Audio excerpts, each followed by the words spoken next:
Why you like him? This is no good. Adam Curry, John C. Dvorak. It's Thursday, August 22nd, 2019. This is your award-winning Gitmo Nation Media Assassination, episode 1166. This is No Agenda.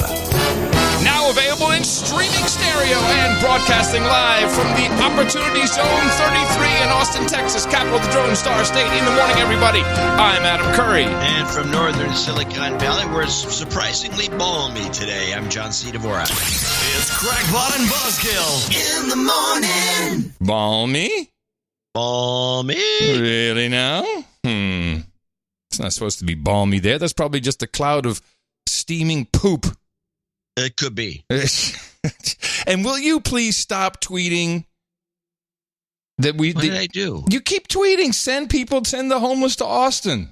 Oh, I'm doing them a favor. No, you've got to. And Austin, too, because let's face it. No. Austin is opening its arms. Why are you such a grumpy Gus? It's opening its arms to the poor homeless, and they welcome them. So I'm just trying to get the word out. We do not want your homeless. And by the way, you come here and you'll bake on the street. You. Hey, there's a glimmer of hope in Austin. If there's a slight glimmer of hope. If you live in Texas and you're anywhere but Austin, and someone says, "Hey, where are you from?" And you say, "I'm from Texas." They say, "Yeah, where in Texas?" You say, "Austin." They say, "That's not Texas." That's exactly what they say. But I think the liberal Austin local government, mayor, and the city council, I think that they're just not as, when we say liberal, they're not like California liberals. That they understand, and maybe it's not even them. Maybe it's the people of Austin. They're revolting against what's going on here. As you recall, several weeks ago, the council voted unanimously, I believe, to remove all city ordinances of camping, except for, of course, in front of City Hall or the Capitol building, but you can pretty much camp anywhere else, not in a city park, but anywhere else you want to, on the median, on the right side of the road. You can do whatever you want. You can panhandle in front of bus stops, school grounds, anywhere you want. And that was freedom, man, freedom. Actually, that was 50 days ago. It's longer than I thought. But now things have changed. 2 months after voting to allow sitting, lying, and camping in public places, city leaders are tweaking the rules. No one wants anybody camping anywhere in our city. Today, Mayor Steve Adler and council members sent out a 6-page proposal aimed to solve problems of people experiencing homelessness in the city. I've lived in Austin my whole life, and my beautiful city is a mess. And I hate it. Kim Bonser-Mullen is one of... It's funny you say that. I heard this the second time I played it, and does sound like her, doesn't it? But no, it's not. My whole life. And my beautiful city is a mess. And I hate it. Kim Bonser-Mullen is one of hundreds of outspoken Austinites asking council to change the sit-lie camp ordinance. She says it's caused a public safety risk and health hazard. Where is it that people should not be camping and sitting and lying? In the report, Mayor Adler answers those questions, proposing increased restrictions on people who camp adjacent to roadways or medians, on sidewalks, near creeks, or in front of the arch. He also suggests a renewed focus on creating new housing options, but says the changes won't be possible without community input and support. Are we really ready to do what it takes to actually solve this problem? This guy gets my goat.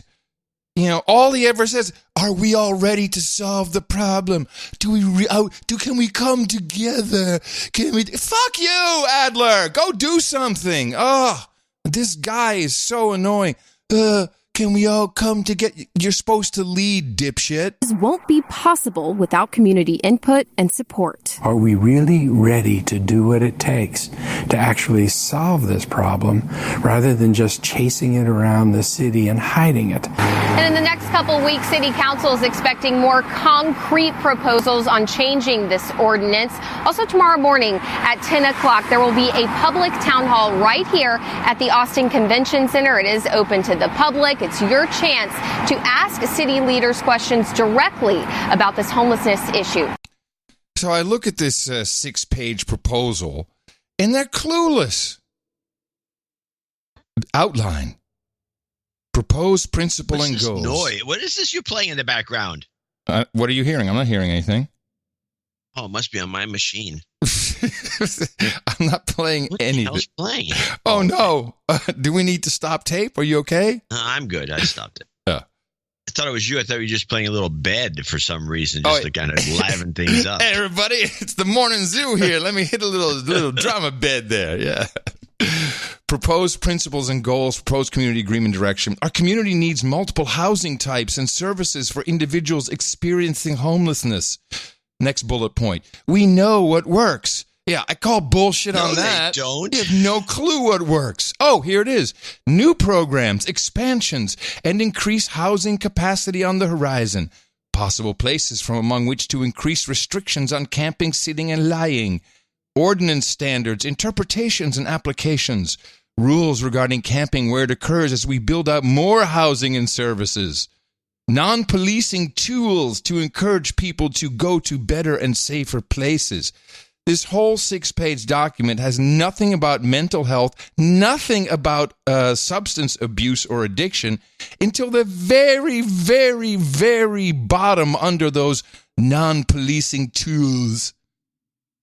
Help people get assistance to the bullet point 1 sobering center, mental health assistance, shelter/bridge home navigation center, and community court. And everything else is about appropriating apartment buildings or old hotels to turn into affordable housing. This is not going to work. Oh, so my! What's your solution? Well, Monsieur? There is one. I talked about this. There's one solution that seems to be working. That's the Community First Village, September 9th. I'm going to go over there, going to see what they're doing, and I shall report back, and maybe I'll do an interview with the CEO who's running it. And this was recently featured in People magazine. It's gotten a lot of attention as something that seems to be working. But, geez, they have nothing here. Just nothing.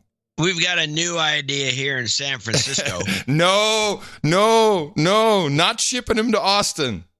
Besides that, that's a standing offer. Gee, thanks. No, we're going to just redefine everybody. Oh, yeah, I read something about this. Oh, yeah. What you got? Well, let me read some of this stuff. I don't have any clips, but according to the San Francisco Chronicle, from now on, a convicted felon or other offender or released from custody will be known as a former incarcerated person. Yeah, this is fantastic. Or a justice-involved person. Or and they prefer this, a returning resident. No, they're really going to use that? returning resident of justice? That would be even better. No, just a returning resident. Oh, my goodness. Justice out of it. Oh, my goodness. A juvenile delinquent will be now called a young person with a justice system involvement, or a young person impacted by the justice juvenile system. A young person impacted by the juvenile justice system who is experiencing homelessness and just happens to be gay. And drug addicts are substance abusers, which we've been using for a while. We've been using that for a while. Meanwhile, will become they're changing that whole thing to a person with a history of substance abuse. Nice. And somebody was quoted, one of the supervisors was, "We don't want people to be forever labeled for the worst things they've ever done." So we just give them labels. So we give them new labels. Just give them a new label, a new yellow star. Good work, everybody. Thanks. It's nuts. Yeah. Be nice. It's hard to be nice. I went to dinner with my Jamaican friend. And he smoked the ganja? He smokes the ganja, but he don't eat the meat.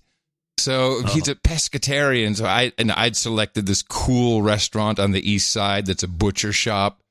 He's like, don't you remember? I'm like, oh, crap. Yeah, all right. So he selected the corner bar at the JW Marriott, which is actually kind of nice location, but you got to go into town. So I'm in town, and I walked 3 blocks up and 3 blocks over, 3 blocks down near Congress. It's gotten worse. So yes, since we've left, I see congregations now. It used to be, 1 or 2 homeless people. I'm sorry, people experiencing homelessness in a doorway or on a bench. But now there's 4 or 5 of them sitting together with lawn chairs. No tents out yet. And then, just like in Chicago or San Francisco on Congress, like the corner of 2nd and Congress or 3rd and Congress, there's people just sleeping on the corner. I don't understand how people can just step over it. It bothers the crap out of me, as you can tell. To step over them? Yeah, I find that very challenging. I mean, it's better than jumping on them, but you understand my dilemma. It's not cool. Not cool. Anyway, I'll keep everybody updated. We were right on a lot of things, or ahead of the curve on a lot of things that have been taking place over the past couple days. Sure. Well, it's always astonishing to me how far ahead of the curve we are, but sometimes we're too far ahead of the curve, and it's problematic. Well, story of my life. Oh, this is absolutely true. I should be a billionaire, but I'm always 10 years too early with everything. Well. Oh, well. So I had the interview I talked to Pachenik, and who did he say would be on deck to be exposed in the Epstein scandal? Do you recall? No. Bill Gates? Part of the baffling history of Jeffrey Epstein is how he was somehow able to surround himself with some of the world's most powerful people even after he pled guilty to soliciting an underage prostitute and became a registered sex offender. For example, Prince Andrew was photographed coming out of Epstein's Manhattan mansion in 2010, 2 years after Epstein served jail time. And now we're learning Microsoft founder Bill Gates not only spoke with Epstein on more than one occasion about philanthropic spending, but also flew on Epstein's private plane from New York to Palm Beach, though Gates reportedly refuses to say why. And we should note the plane was not the so-called Lolita Express, which allegedly was used to fly underage girls to Epstein's private island. But still, critics wonder why one of the world's richest men would need to take philanthropic advice from a convicted sex offender, especially considering what Melinda Gates and the couple's foundation does for young women around the world. Separately, a former science advisor for Bill Gates was named as one of 3 executors of Jeffrey Epstein's $577 million will. 49-year-old Boris Nikolic says he was shocked to learn that Epstein named him and says he has no intention of fulfilling the duties. Meantime, Attorney General Bill Barr gave an impromptu news conference today where he maintained that there were numerous irregularities in the death of Jeffrey Epstein, but Barr says so far he has been given no reason to question the findings of the medical examiner who ruled Epstein's death a suicide, though Barr says the investigation is moving forward. There you go, Billy boy. And that's guilt by association again. Yes, but if he went to the island, I'd be more suspicious. All I'm saying is this is what Pachenik predicted. He said Bill Gates has a problem. He says he took a known sex offender of girls with him to the girls' charity he and Melinda maintained. So, yeah. Was this after he was convicted of a sex crime? Yes, 2013. This happened all in 2013, 2014, 2015. That's the part that's problematic. Okay. Well, that is a problem. Yes. Now, how about... I should be untouchable after that. You shouldn't be dealing with him. No, of course not. And it wasn't on the Lolita Express to the island, but it was to Palm Beach, where Gates also has a house.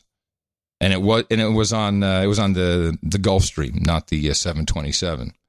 Anyway, it just found that interesting. Now, more interesting to me and perhaps to you, because this is a guy I've met a couple times. I'm sure you have. Joey Ito.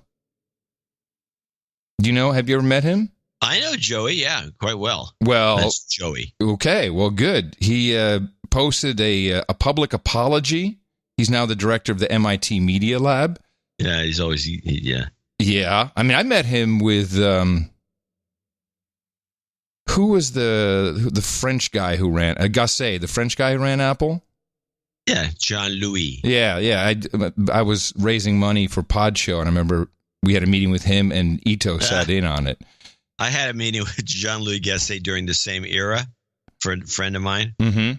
And somebody else who I know very well said, "Why'd you have a meeting with him for?" He said, "Well, he gave us a bunch of tips and stuff." He says, "You know, he has zero money in that whole operation, right?" Yes. I said, "No, I didn't know that." He says, "Yeah." When I saw Ito, I'm like, if we're in the hobby. When I saw Ito, I'm like, I'm in the wrong room. This is not where we're gonna get money. So he had posted a public apology for taking money from Epstein for research projects at MIT and for his personal funds. 2 scientists have now resigned or have publicly announced they are leaving the Media Lab. They may not leave MIT, but want to leave the Media Lab because they find it untenable. So I think that they probably... Well, don't forget, one of the guys in the papers in the 2,000 page document, 2,000 plus pages, is Marvin Minsky. Big shot at the Media Lab. Major guy. I remember running into him. In fact, he personally threw me out of a meeting. Do tell. We need to hear this. Now, tell us first who Marvin Minsky is, and then Marvin how Minsky's you got kicked out of the meeting. One of the famous artificial intelligence guys from the 80s, the first go-round, and maybe even the one before. Every 30 years or so, this artificial AI. Didn't he kind of write the book on artificial intelligence? He wrote a book. Hey, at least he published it. Well, you got me on that. So I got invited as a lark by Will Hearst to go into the Media Lab with the executives of the Hearst Corporation who are getting a tour where you didn't have to sign a non-disclosure. Uh-huh. And I was like, Hearst and I were just wandering. We're in the kind of just wandering. We're just in the group. There's about 1, 2, 3, maybe 8, 9 people, and including the CEO and Randy Hearst and all these other people. And we're going through this thing, and we're getting to see the dog and pony show that they put on, which is where I found out a number of interesting things that I used later in certain columns because I could. I didn't have to worry about being non-disclosed on any of it.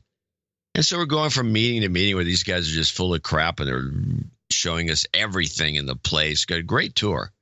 And I had a few ribald comments to make. And so we go into this final meeting, and there's Minsky in there with the guy who's ahead at the time, whose name is eluding me, involved with Wired magazine. And Minsky sees me. He knows who I am. And he says, "What's this guy doing here?" What's Dvorak doing here? Pretty much. This guy.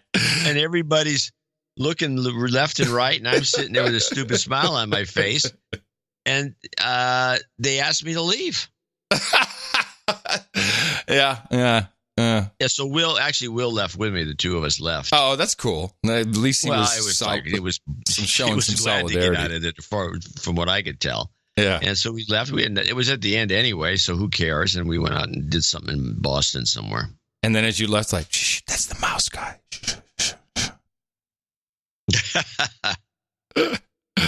Well, screw those guys. Guilty by association, I say. Well, there's a lot of that going around apparently with MIT Media Lab. Oh, but again, whoa! The Minsky thing, I think, was... Stop! What do you mean? There's a lot of that going around at the MIT Media Lab, guilty by association. What do you mean? Your report. You got Joey Ito's the Media Lab. You got two scientists quits as the Media Lab. You got Minsky's the Media Lab. Yeah, it's a lot of Media Lab guys, seems to me. Yeah. Well, one of the theories. This may be an amazing poly theory. One of the theories is. Amazing, Paul. That Epstein... Connect the dots, people. Yeah, man. Well, Epstein was into transhumanism and all this weird stuff and implanting things and hybrids. I heard he was really big into implanting. Yeah, we got it the first time. And, hey-o.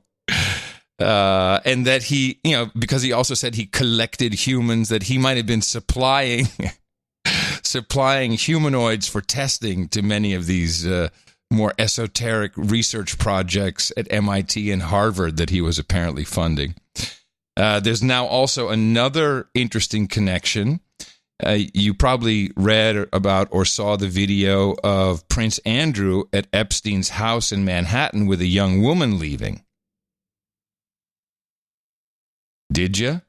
No, I didn't. What was the picture? Describe it again. So it's the Epstein house in Manhattan. It's the mansion. And the door opens up and a young woman walks out. And then in the door opening, waving her off, is Prince Andrew of the Germans over there in England. And so that turns out to be the daughter of former Australian Prime Minister Paul Keating. Just to make it a little worse. I can't remember. Wasn't Paul Keating a problematic prime minister for Australia? I don't know. I can't. This is not even in the memory banks. It's possible. Well, she is now a sustainability campaigner who works for a show business talent agency that represents, among others, Sir Paul McCartney and U2. And she also previously partied with Ghislaine Maxwell and presented a fawning interview with the alleged procurer, calling her a philanthropist. So that just makes it that much more juicy when we can add those tidbits in. Oh, yeah. I'm not saying anyone's guilty. However, Dutch former model Thijsje Huisman, who was discovered by Jean-Luc Brunel.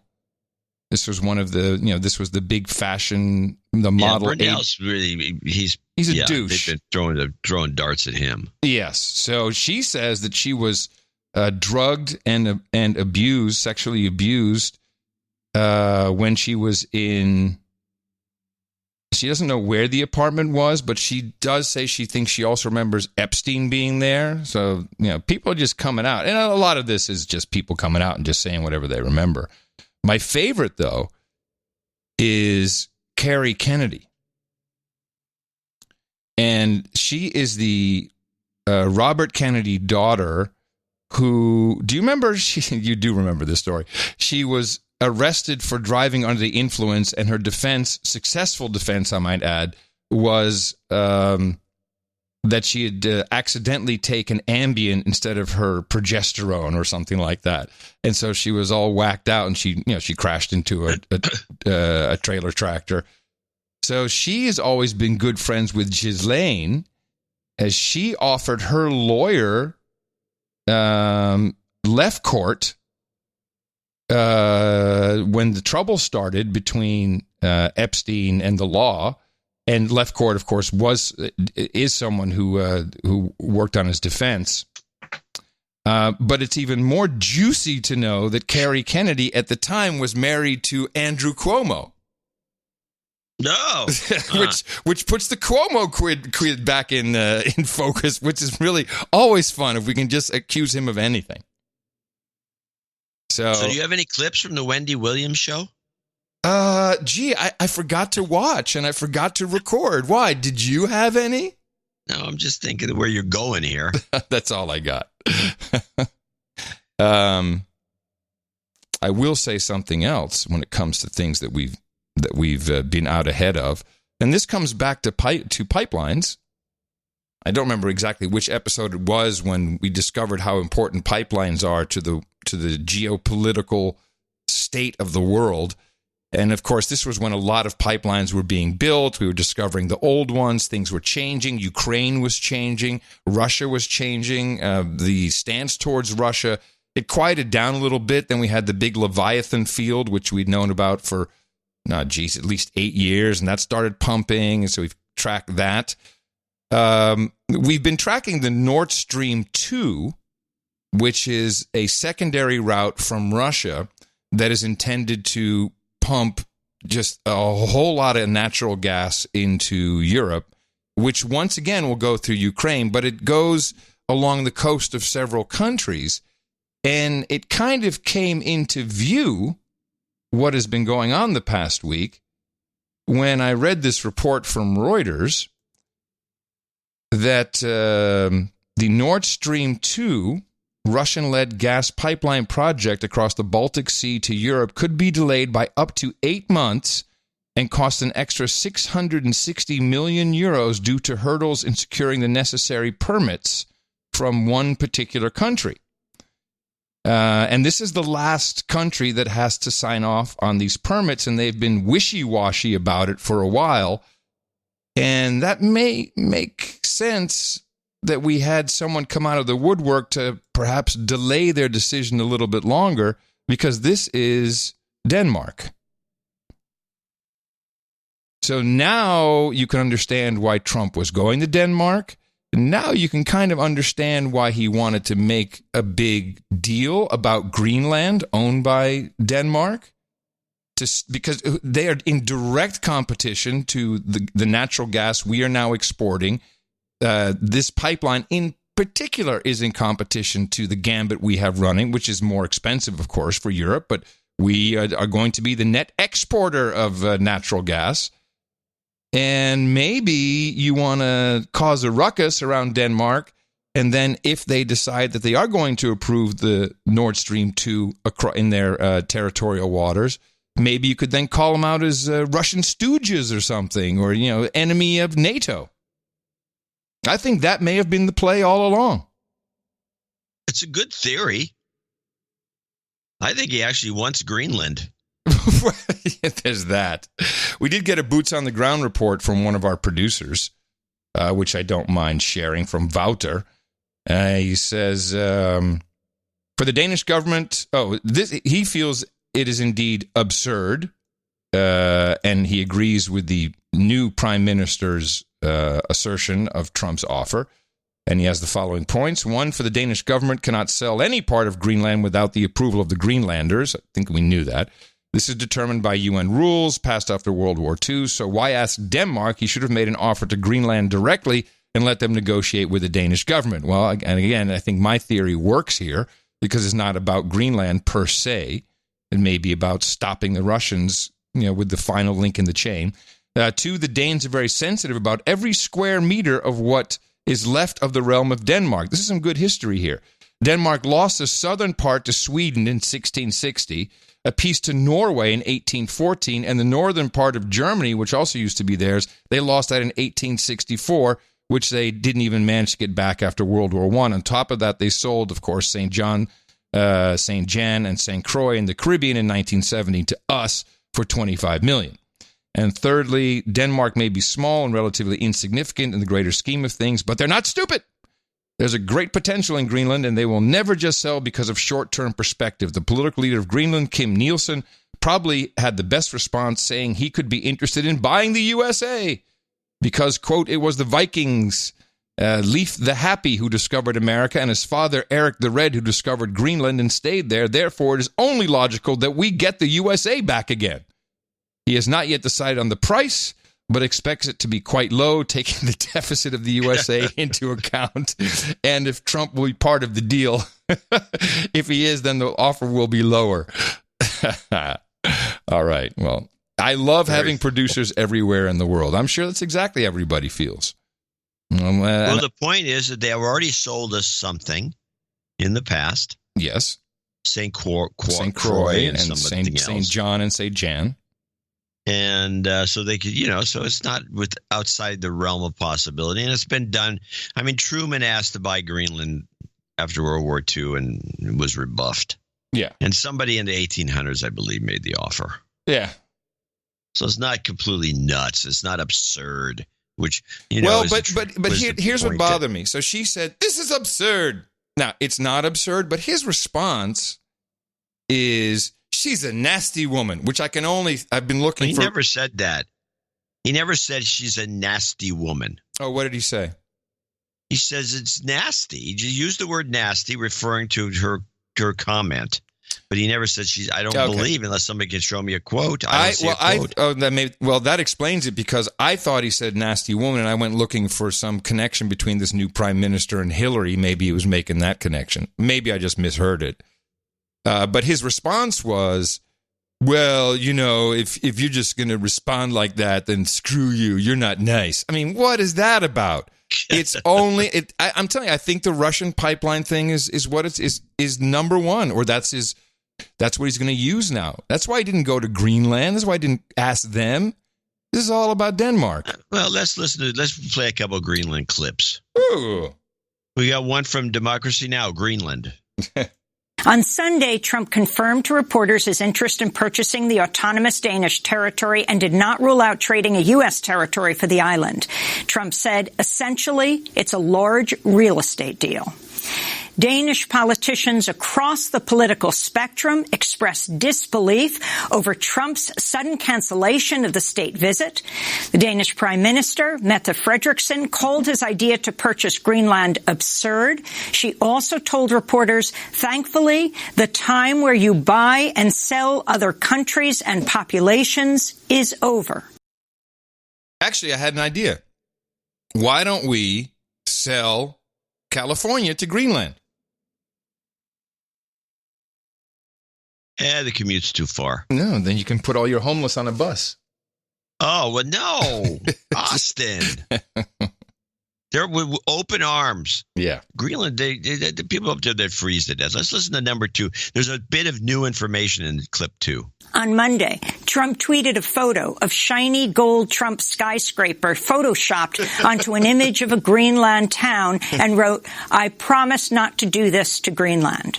Trump is said to be interested in Greenland's abundant natural resources and geopolitical importance, but the island is also at the center of the climate crisis. Earlier this month, Greenland's ice sheet experienced its largest single-day melt in history. In July, the hottest month ever recorded, Greenland's ice sheet lost 197 billion tons of ice, the equivalent of around 80 million Olympic swimming pools. Whoa. Experts say, in addition to rising sea levels around the world, the receding ice could expose toxic nuclear waste left at U.S. military sites during the Cold War. John, look out your window. Quick. The mud flats. Yeah, they're still there. Not a thing has changed. Oh, jeez. So there's a little tidbit at the end. Well, we're dumping nuclear waste? Yes. Well, that's not exactly true, but in Well, that's what she said. Yeah. I actually got this on noagendasocial.com. Some guy is like, that's exactly what he sounded like. Yeah, a lot of guys sound like that. And we had a secondary base there, and we did have some so-called secret nuclear testing. So I don't know anything about the secret nuclear testing, but apparently there is waste and other toxic shit from just having a base there. And then in Alameda, and they just let it all snow under because it was hard to keep it clear anyway. And then they abandoned it, so it's just hidden under this layer of, I don't know, ice that's now melting, and it's going to expose that and the woolly mammoth and bacteria, the smallpox, the Black Death that we haven't seen since 1918. All of that's going to come when the ice melts. Surely you know about this. Science, man. Yeah. Science, man. Not to mention the amount of methane that has been accumulated by the ice somehow. Yeah. That's from the woolly mammoth farts. Yeah. Yeah. It just sticks in that ice for some reason. Well, on the topic of this, of the nuclear waste, so there was an explosion. A nuke went off in Russia. Yeah. It hasn't been reported as much as it could be. A little bit. I mean, it was all kind of the same. Like, from what I remember, the Russians said, oh, don't worry. And then they said, maybe we should leave. And then come on back. And it's okay. It was very unclear. Well, I have the clip from NBC that kind of explains it. Not completely, but it's not really a nuke. They were testing, and I thought it was interesting because we've done this in the past. I think in the 50s or 60s there was some. Oh, it was probably like, the 60s. Wait, an anti-gravity weapon?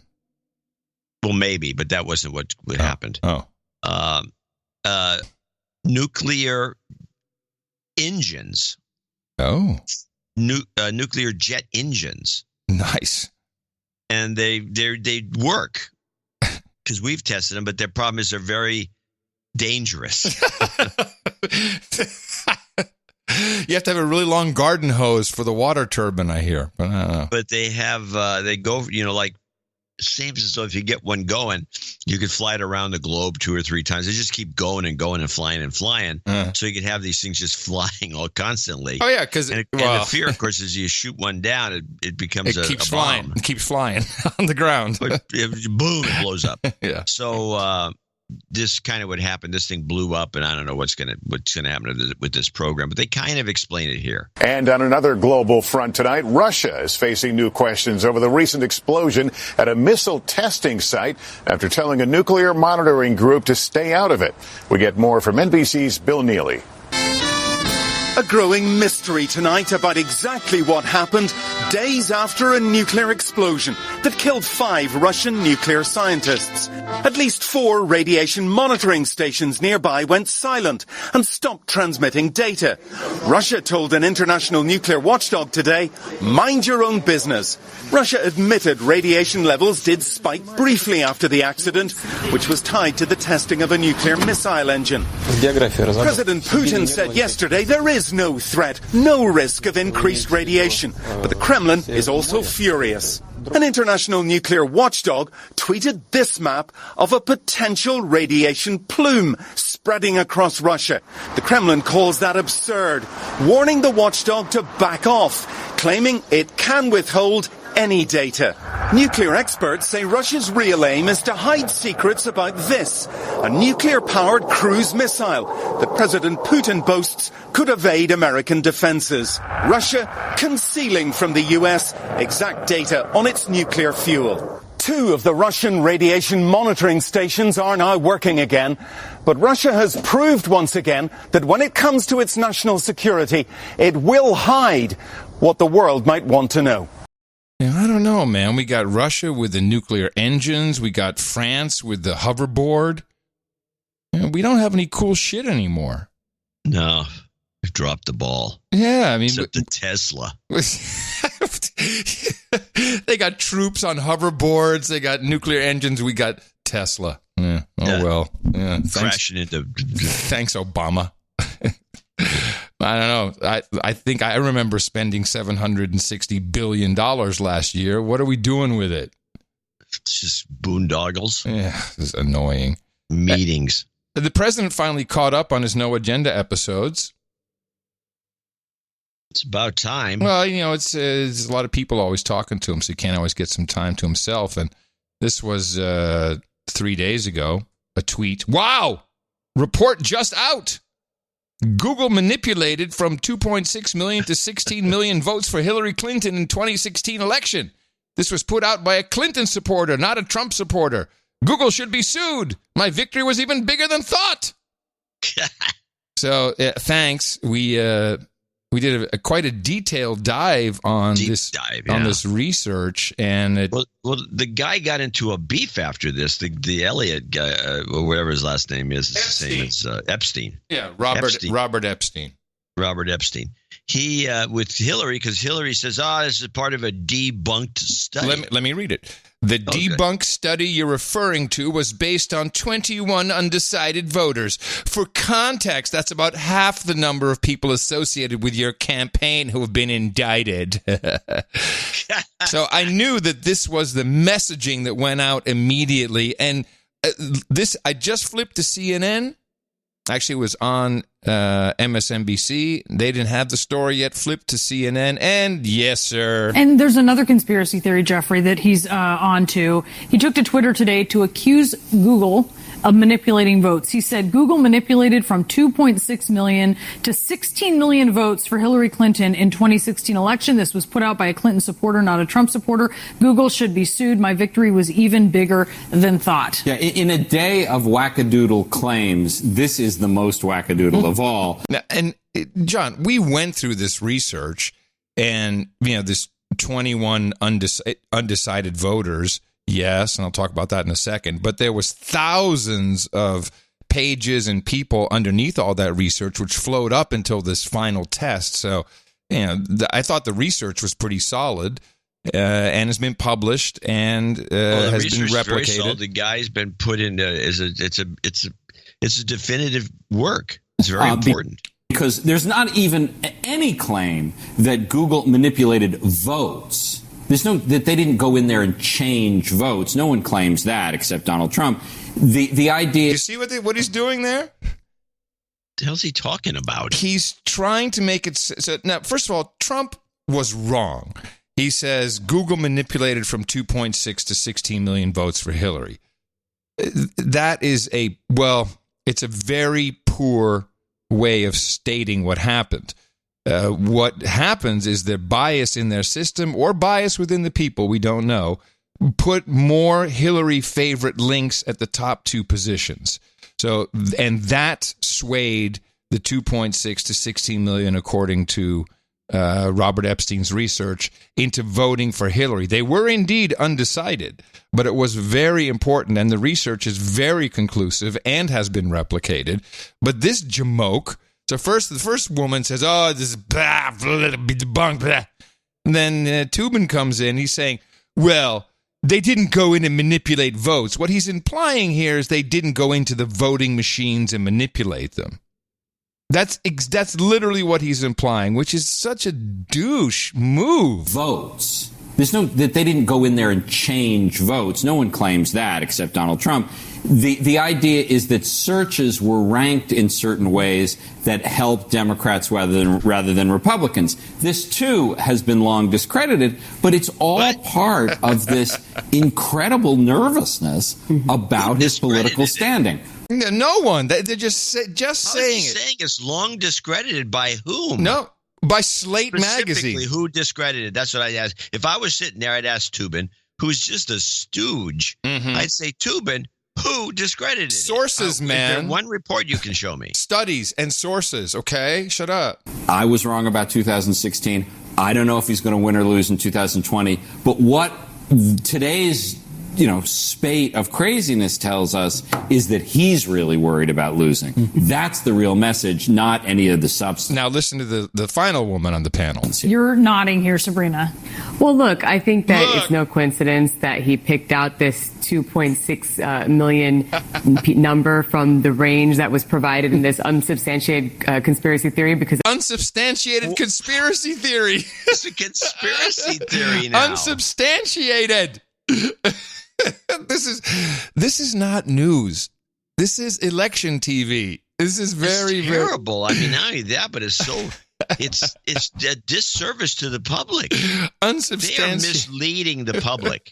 0.6 million number from the range that was provided in this unsubstantiated conspiracy theory, because that's also very close to the margin by which Hillary Clinton won the national popular vote. And we've seen the president on multiple occasions throw out, again, conspiracy theories that nearly 3 million votes were stolen from him in the 2016 election, because then that helps him push back against the notion that Hillary Clinton, in fact, won the popular vote, which is a sore sticking point for the president.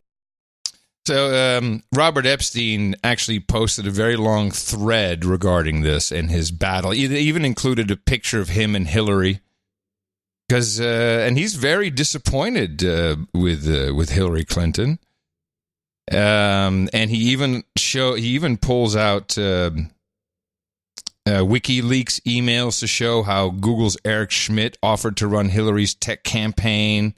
And of course, he funded the Groundwork, which was this little tech company whose only purpose was to put Clinton in the White House.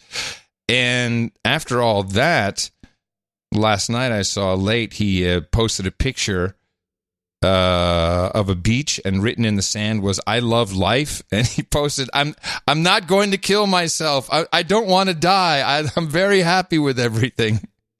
I guess the Clinton body count got to him. Well, if you looked at his thread and the response to it, 90% of the responses related to "be careful, you're going to get killed."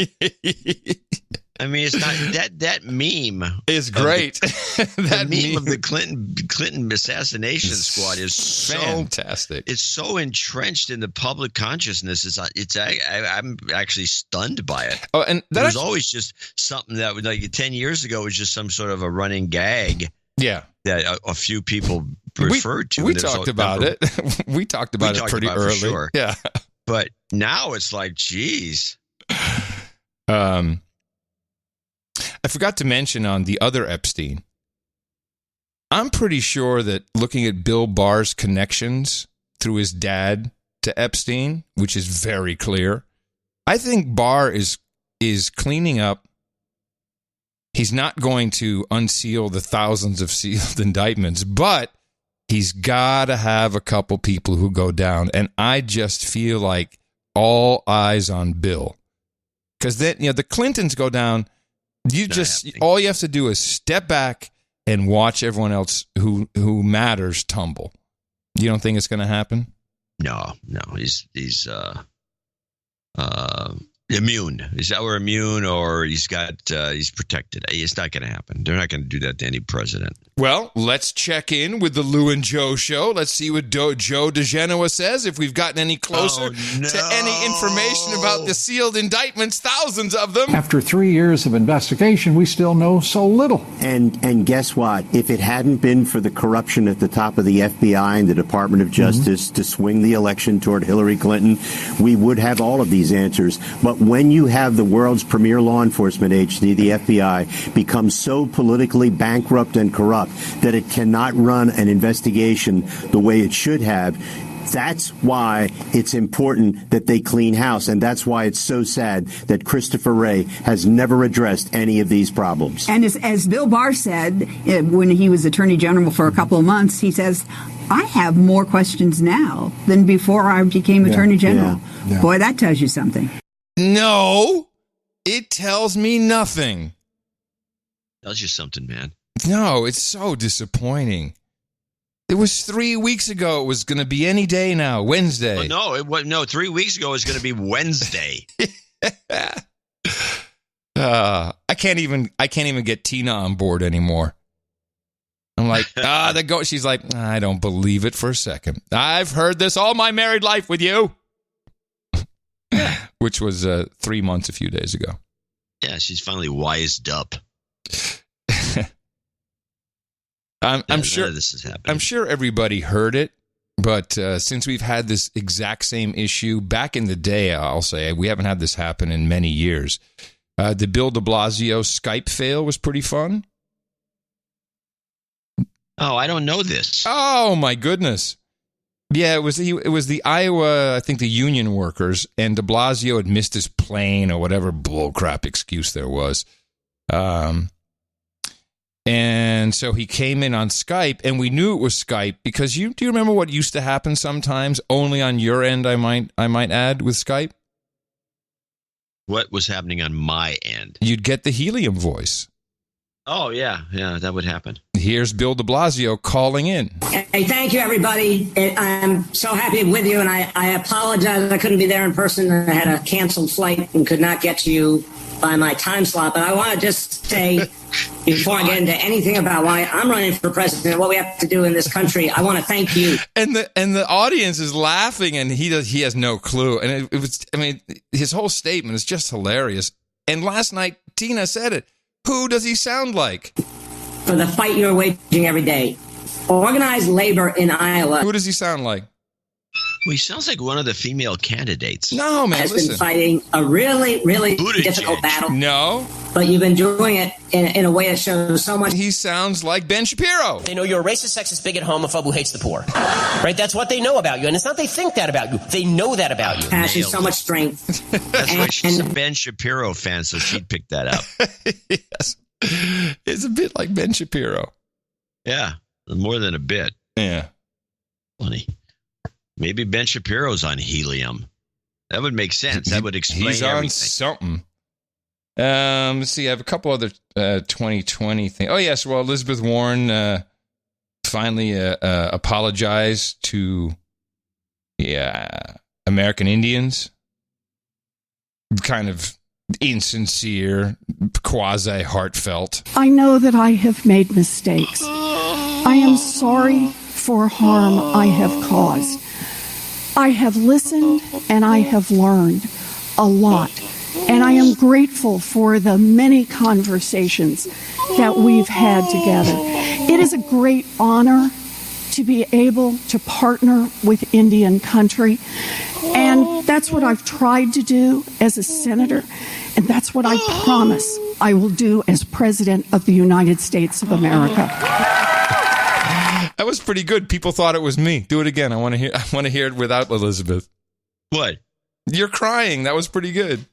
I didn't do anything. Oh, okay. But here's a groovy one from another guy I got my eye on, Andrew Yang, because he's all spiffy on that stage, man. But he's a little pompous Silicon Valley ass in the background. However, he went on a podcast. It's always very dangerous when you go on a podcast. I'm not talking Joe Rogan. I'm talking on a podcast where you're chilled and you're relaxed. And this is the H3 podcast. And you feel like you can kind of say whatever you want. No, surprise, surprise. The debates are rigged. And it's still so filtered and removed. And even the debates, like you pointed out, just feel like you're watching a reality and not actual. And not even a good one. No. The debates are such a nightmare. Not a good one. The debates really are such a nightmare. I mean, they ask you complex questions and expect you to answer in, 30 seconds? And then they cut you off? And they focus so much on the drama. It's like they want it. They want you to get into an argument with Joe Biden. Yeah, and one thing I'll share with you all is that some of the campaigns are in touch with the TV network ahead of time to talk about what sort of attack they want to level on the stage. Yeah, like an attack on Biden crazy. Around this question would play really well. Or yes, the campaign says, "Hey, we're going to make this attack against Biden." And then the network goes, okay, we get it. And then they help create that opportunity. What a nightmare. I mean, what a farce. Yeah, it's quite a disaster. And I want to share with you the perspectives. I think a lay person who happens to find himself on the presidential debate stage being like, what the hell is going on here? What's happening? I'm not on this conference call. So that's quite the accusation. Wow. That's a clip. That's a clip of the day. Give it to yourself. Thank you. Yeah. Clip of the day. That took some effort. I could tell. Somebody sent it to you. No. I found this myself. Huh. Well, it's a gem. Although, let me just say, as a part of our value for value system, it's not just the money. Yes, that enables you and I to do the work, but I was thinking just again this morning, it's like without our producers, there's no way we would get the amount, the quantity and the quality of clips and information. Yeah, insight. Food on the ground. I got a note to read then. Okay. From one of our guys. It's a little long, but I want to read it. It's a Hollywood guy. In the morning, keep me anonymous. I had to share an event that happened this spring, and it will be an annual event, and he's got some link. It's called the Social Impact Agency. I saw this. Organizations such as Color of Change, Define Americans, and Harness, which has been offering story consulting and script integration services to Hollywood for years. We only know of the one we've talked about, of course, is the Lear Foundation. Lear Hollywood Health and Society running out Foundation. Of USC. Mm-hmm. They're participating in this event, and this event was called Unreasonable Conversation. People can look it up on Google. It will be available during interactive sessions for writers who want workshop-specific storylines or characters they're working on. Proper says all participants will be provided with a resource guide and a contact information for these groups so they can develop deeper relationships with them on an ongoing basis, as an unquote. This is an extravaganza of mind programming and insider training, with the top producers, directors, and actors messaging and coercing the new recruits to learn the new narratives for all genres of entertainment. Think Lear Foundation. I don't think this would pop up on your radar if nobody sent it to you. You might be able to deconstruct it in a novel way. Hollywood is no fun anymore. It's just virtue signaling and the CNN agenda at every job. I'm struggling hard as a middle-aged white guy in the entertainment industry and trying to escape this whole mess before they put me out to pasture.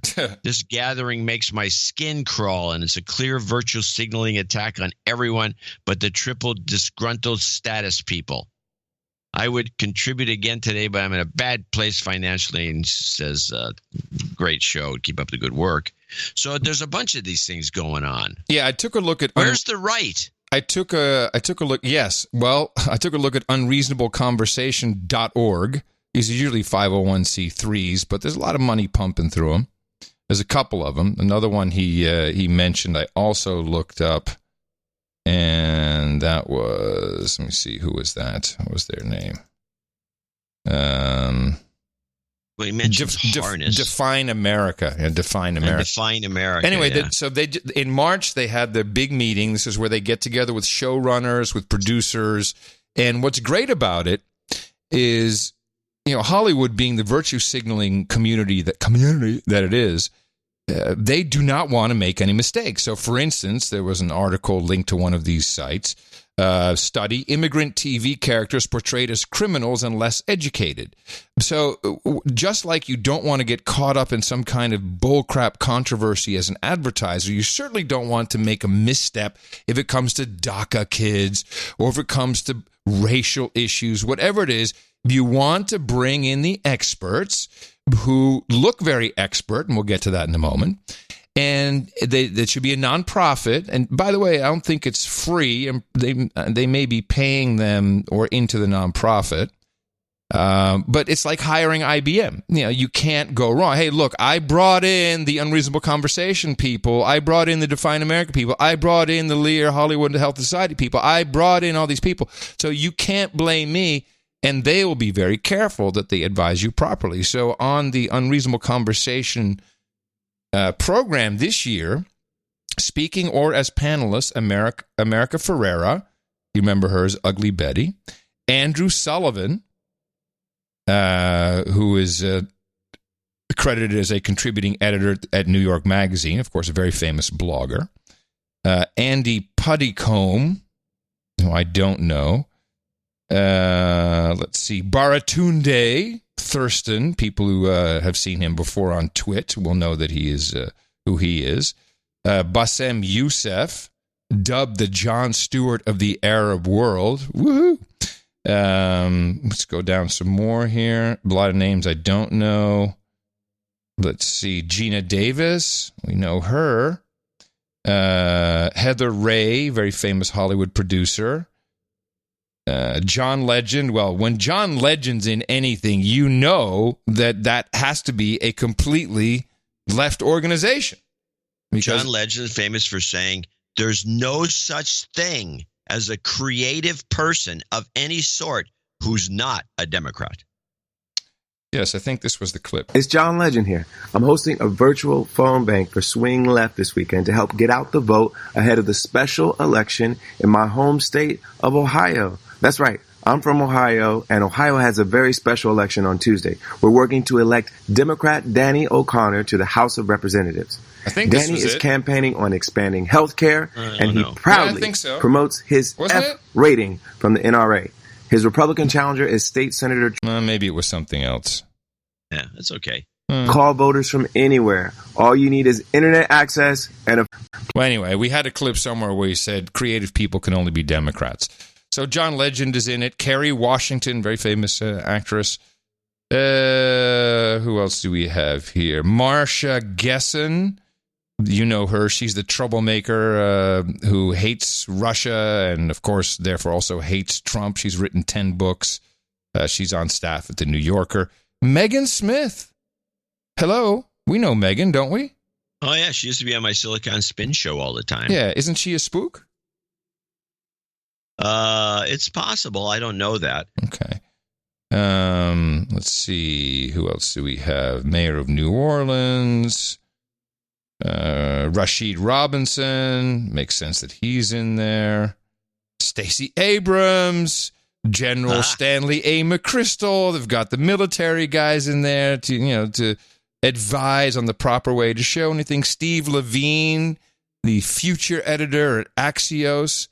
Yeah, you're so right. Valerie Jarrett. Oh, hello, Val. She's in there. So that is what is polluting your Hollywood products. That is what is happening to MCU, is these people have their fingerprints all over it. How'd you like that little comic book reference, huh? I didn't get it. MCU, it's the Marvel cinematic universe or some shit like that. The Marvel universe. Yes, yeah. MCU. Yeah. Oh, it's all. I'm sure it's heavily influenced by these folk. That's why the creativity is kind of leaching out. People aren't watching so much stuff. I mean, there's too many shows on Netflix, and half of them are no good. Yeah, and just a lot of this stuff is just garbage. And just when we finished up the Roger Ailes' Loudest Voice 6-part miniseries, now there's going to be a movie with Nicole Kidman. What's her name? The little blonde from Suicide Squad. Margot Robbie. Yes. She's one of them. Yeah, and then the other one, the Dior woman. What's her name? Yeah, Charlize Theron. Theron girl. Yeah, she plays Megan Kelly. And everyone says, "Oh, she looks just like her." I don't think so. I thought she did too. Really? Well, I didn't. I was like, yeah, it's okay. She did a pretty good job. But the thing is, then I saw the trailer, and it was just a piece of crap. Yeah, in an elevator. Like, okay, this is not exciting. Boom, boom, boom, boom, boom, boom. I mean, it was just a junk trailer. You know this movie's going to suck. I love how you do trailers. Boom, boom, ba boom, ba boom. Totally. Yeah, I don't know if that's going to be any good or not. I mean, the Roger Ailes thing it seems like it did the job. It was a pretty good series. Yeah, it was funny. And then, there was Russell Crowe did a good job. That was fantastic. Oh, yeah, he looked kind of looked like him. Yeah. But no, now they're trying to do jazzing it up with some legs. Well, I'm not against that. Do the thing again, but with more legs. Think about how meta that really is. To do a documentary or do a drama about Roger Ailes that has more legs than the other one so they can beat it out. That is very meta when you think about it. Yeah. Do a little twirl, movie girls. Yes. And with that, I'd like to thank you for your courage and say in the morning to you, the man who put the C in crying Pocahontas, John C. Dvorak. And in the morning to you, Mr. Adam Curry. In the morning, all ships at sea, boots on the ground, feet in the air, subs in the water. And all the dames and knights out. Hello, hello, hello, hello, Troll Room in the morning to you, everybody at noagendastream.com. That is where we congregate twice a week, both on Thursdays.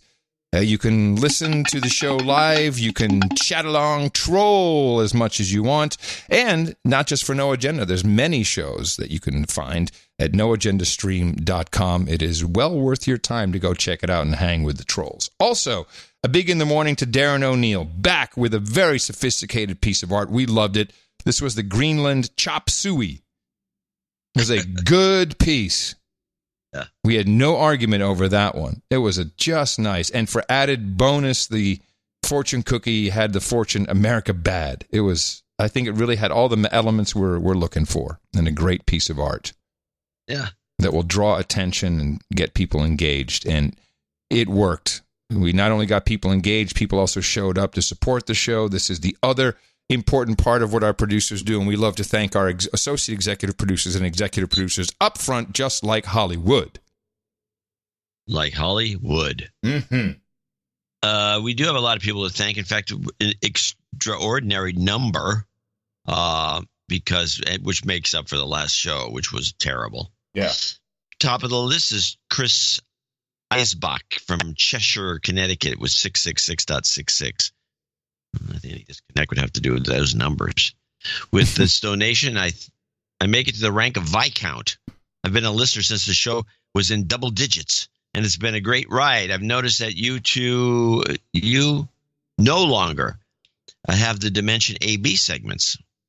Well, not as much. We did one, I think, a month ago. Well, quite honestly, it's sickening. It's very sickening to go into B, and I get dizzy and nauseous. I've never said this before, but when I snap into Dimension B after that crazy device you've got that make this happen, I actually throw up. Oh wow! Well, you're a trooper. Yeah, I have. In fact, I have to grab it. I have this little. It stinks to high heaven, but it's a large coffee cup that all right. I throw up. You're really stretching the gag. It seems that this may be because they've become much more than different dimensions, but different planets with very little in common on how they see the world. This makes things particularly painful for those of us somewhere in the middle, at least on some fronts. I knew I needed to donate when I saw my page-a-day calendar, a description of the founding of podcasting by Adam and Dave Weiner. Woo! Wow. He's got it on his. You get some sort of royalty for that? I'd like to see. Show me that page-a-day calendar. He's probably thrown it out already. Oh, damn it! He even mentioned it even mentioned that this was an addition of audio files to the RSS format. Wow. So your legacy is not completely obscured by the likes of Adam Carolla and Joe Rogan. Well, there was an article, I think, was it People Magazine or someone put Conan O'Brien on the front and here's the inventor of podcasting, pretty much. Yeah. Go podcasting. As Viscount, I plan to extend my protectorate to FEMA Region 1 and pledge to honor my duty to promote good amygdala health throughout the region. Also, I'm up for a big promotion in September, and I'm asking for some jobs karma to put me over the line. Jobs, jobs, jobs, and jobs. Let's vote for jobs. You've got karma. The Suburban Mennonite comes in next with $606 in Westchester, Pennsylvania. Let's see if there's any jingles here. I don't see any. I stumbled across your show several years ago attempting to find something to lull myself asleep while battling insomnia. And podcasting is your choice. That's interesting. I quickly found your show to be completely useless for this purpose. Good. Instead of getting bored and quietly falling asleep with my headphones on, I would laugh or continuously yell out, "Exactly!" only to annoy and wake my wife up as well. After a little research on the show, I was surprised to find out that I knew both of you from being an early consumer of both MTV and PC Magazine in the mid-'80s. Please keep up the good work and grant me a major de-douching by accepting this check.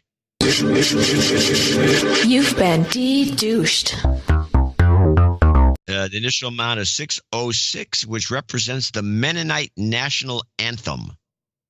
I look forward to, I don't know what that means. I look forward to someday achieving knighthood. Thank you, the Suburban Mennonites. Ladies and gentlemen, I present the Grand Duke of the Pacific Northwest, Sir Dwayne Melanson. Woohoo! There he is, everybody. The Grand Duke of the Pacific Northwest.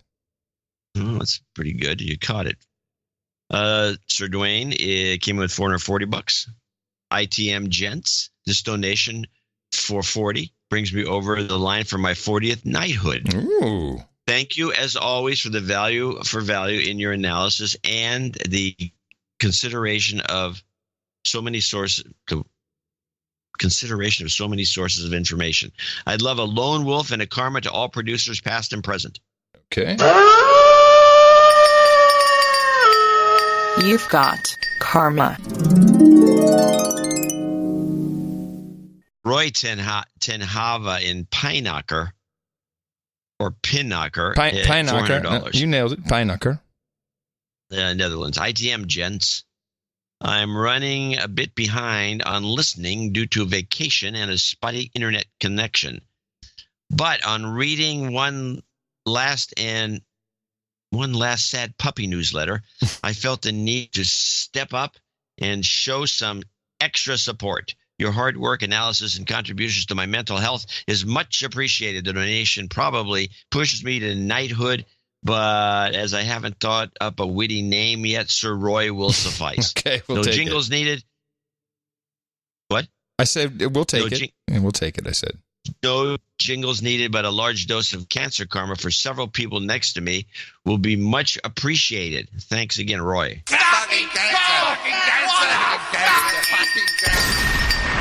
You've got karma. Craig Kuttner in Atlanta, Georgia, 38866. Baron Craig here, upgrading to Viscount. Woo! We got 2 Viscounts today. It's yep. 2. Yep. 2. That's weird. ITM to the No Agenda Nation. Sure, I'm toughened to M5M manipulations, but a sucker for the puppy-eyed groveling on the newsletter. The show is consistently outstanding. I look forward to election season 2020 for you hit it out of the park. I'd like to expand my protectorate from northeast Georgia to include all of Georgia if I can, just because. Jingles, please. Club 33 Raven, double speak of the week, and Obama, you just might die karma. Straight from from Reseda, here she is, Raven. Give it up. It's the double speak of the week. The double speak of the week. You might die. You've got karma.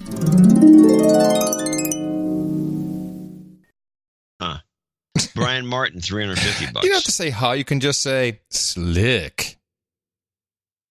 I don't remember the double. I mean, the double speak thing I probably haven't heard for over a year. It's been longer than that, maybe years. Dear John and Adam, let's back up and start over. Brian Martin, $350. Dear John and Adam, I will start with my jingle requests. 4-parter requires some queuing, and he's got a list there. You have them. Yeah. Thank you for everything that you do. Thank you for everything that you. we know what he means. This is why I'm having trouble reading today. We know what he means. What does it say? Read that sentence for me. Okay. Thank you for everything that you. Yeah. What's the matter? You can't You're read? welcome. That's what it says. Thank you for everything that you. Yeah. You're welcome. You're welcome. I was hit in the mouth a little over a year ago, and No Agenda has become a fixture in my life. It is apparent that the two of you are pros. Yeah, baby. You pull together relevant and thought-provoking content without massive production budgets. Yes. It's a testament to your talents and to the producer network. I'm happy to provide my second annual contribution and request a de-douching. You got it. You've been de-douched. I'm truly dismayed at the state of the news outlets and the supposed journalists that work within them. It is now close to impossible to know where the truth exists. Doctors and first responders treat and attempt to save the lives of those that have committed such foul acts that one could legitimately question whether they are worth saving. Lawyers provide legal services to defend those who have conducted acts that are seemingly indefensible. Each does so because they are committed to the principles of their practice, that all life has value, that each person has rights that are to be defended. This is what our media is supposed to be. An organization that's committed to the principles of honesty and truth, regardless of the consequences. Think about what kind of society it would become if special political interest inserted its money and control to emergency rooms or to public defender offices to define what was acceptable. It's a scary thought. In the last episode, you made mention of the New York Times meeting where the editor-in-chief as well as the staff were actually discussing how to shape the news. I could not help but shake my head in disgust. Here's a group of people who have been unwilling accomplices to one of the greatest news misfires ever, the Trump-Russia collusion. Time and time again, they pushed stories that found no support when the evidentiary report finally came out. Their response was, well, we were just caught flat-footed. And time and time again, they pushed stories about and they won Pulitzer Prizes for their flat-footed work. Recall the movie Inception, where the characters needed a totem to tell whether oneself is actually in a reality dream. It's with a spinning coin, or not in another person's dream. Journalists have been wrong about so much for so long. I'm convinced that they have lost themselves several layers deep in someone else's dream. They need a totem to bring themselves back to reality. Your gentle sirs are my totem. Kindest regards, Sir Brian Martin, Parkland, Florida. Oh, thank you very much. That's very kind of you. Yeah, well, that's exactly why we don't take corporate money. You can't be any form of truthful. You just can't. Self-censoring. And I think it's pretty clear we're not very self-censoring. People are innocent until, alleged to be involved in some type of criminal activity. That's true. You've got karma. And there's his sequence. Thank you very much, Brian. Joe Trenchel, I think, in Pueblo, Colorado, 333.33.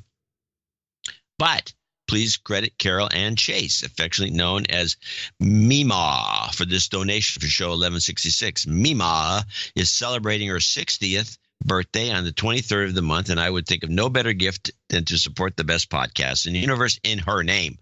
Mima is an awesome mom and a grandmom who's raised an equally awesome family that practices kindness and generosity on a daily basis. I've been lucky to have been adopted into the family, and it's my privilege to make this donation to wish Mima a happy 60th.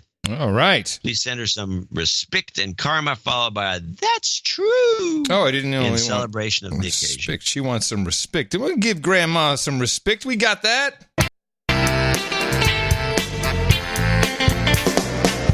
RESPICT. That's true. You've got karma. Michael Conti comes up next with 333 again. Hello, John and Adam. You're taking the time to put together a great show. Your blend of humor and analysis along with the bantering gives the show a unique character that is very enjoyable to listen to. Nice job. I would also like to shout out to my smoking hot wife. Happy 35th anniversary. It was blessed the day we met with my best friend and soul mate. I am looking forward to many more years ahead, but another 35 years may be a bit tricky. Okay. Mike respect. No, you really botched this one. You made me play those jingles for the previous donor for Mima, and I didn't question it because I didn't see it on the spreadsheet, but it was actually for Mike, who wants respect. That's true in goat karma. You see what happened? No. Looking at the one that I gave you, please send her some respect, spelled differently than this other note, if you haven't noticed. Well, I don't have that on my spreadsheet. It's at the bottom of the yellow? Oh, it doesn't fit in the cell. Huh. So this is random number theory, and it's the exact same request 2 in a row? No, goat karma was not on the first request. Okay, it's a topping of goat, but still it's pretty amazing. That's random number. It's what you have to live with. RESPICT. That's true. Goat karma. You've got karma. It's no longer a theory. That's an unsubstantiated conspiracy theory. Yeah. Or disproven. Mike Populus in Sterling, Massachusetts. That's $333.30. Please de-douche me. You got it. You've been de-douched. Thanks for all you two do and keeping us all sane. We must all pitch in and donate for the children. I would like to call out Jeff H. and Will S. as douchebags. Douchebag. Double up. Douchebag. I would like to an Obama no, Adam's Family Edition, and Little Girl Yay with some goat karma.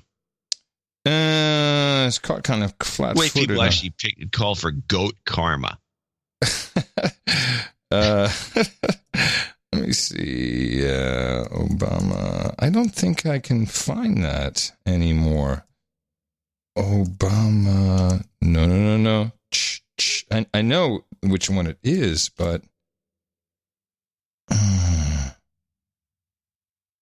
well, I feel really bad because I don't know which one it is. I'll just play one. Some different one. I'll make good on it one of these days. Sorry.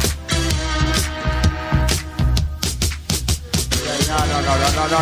Hey, no. Hey.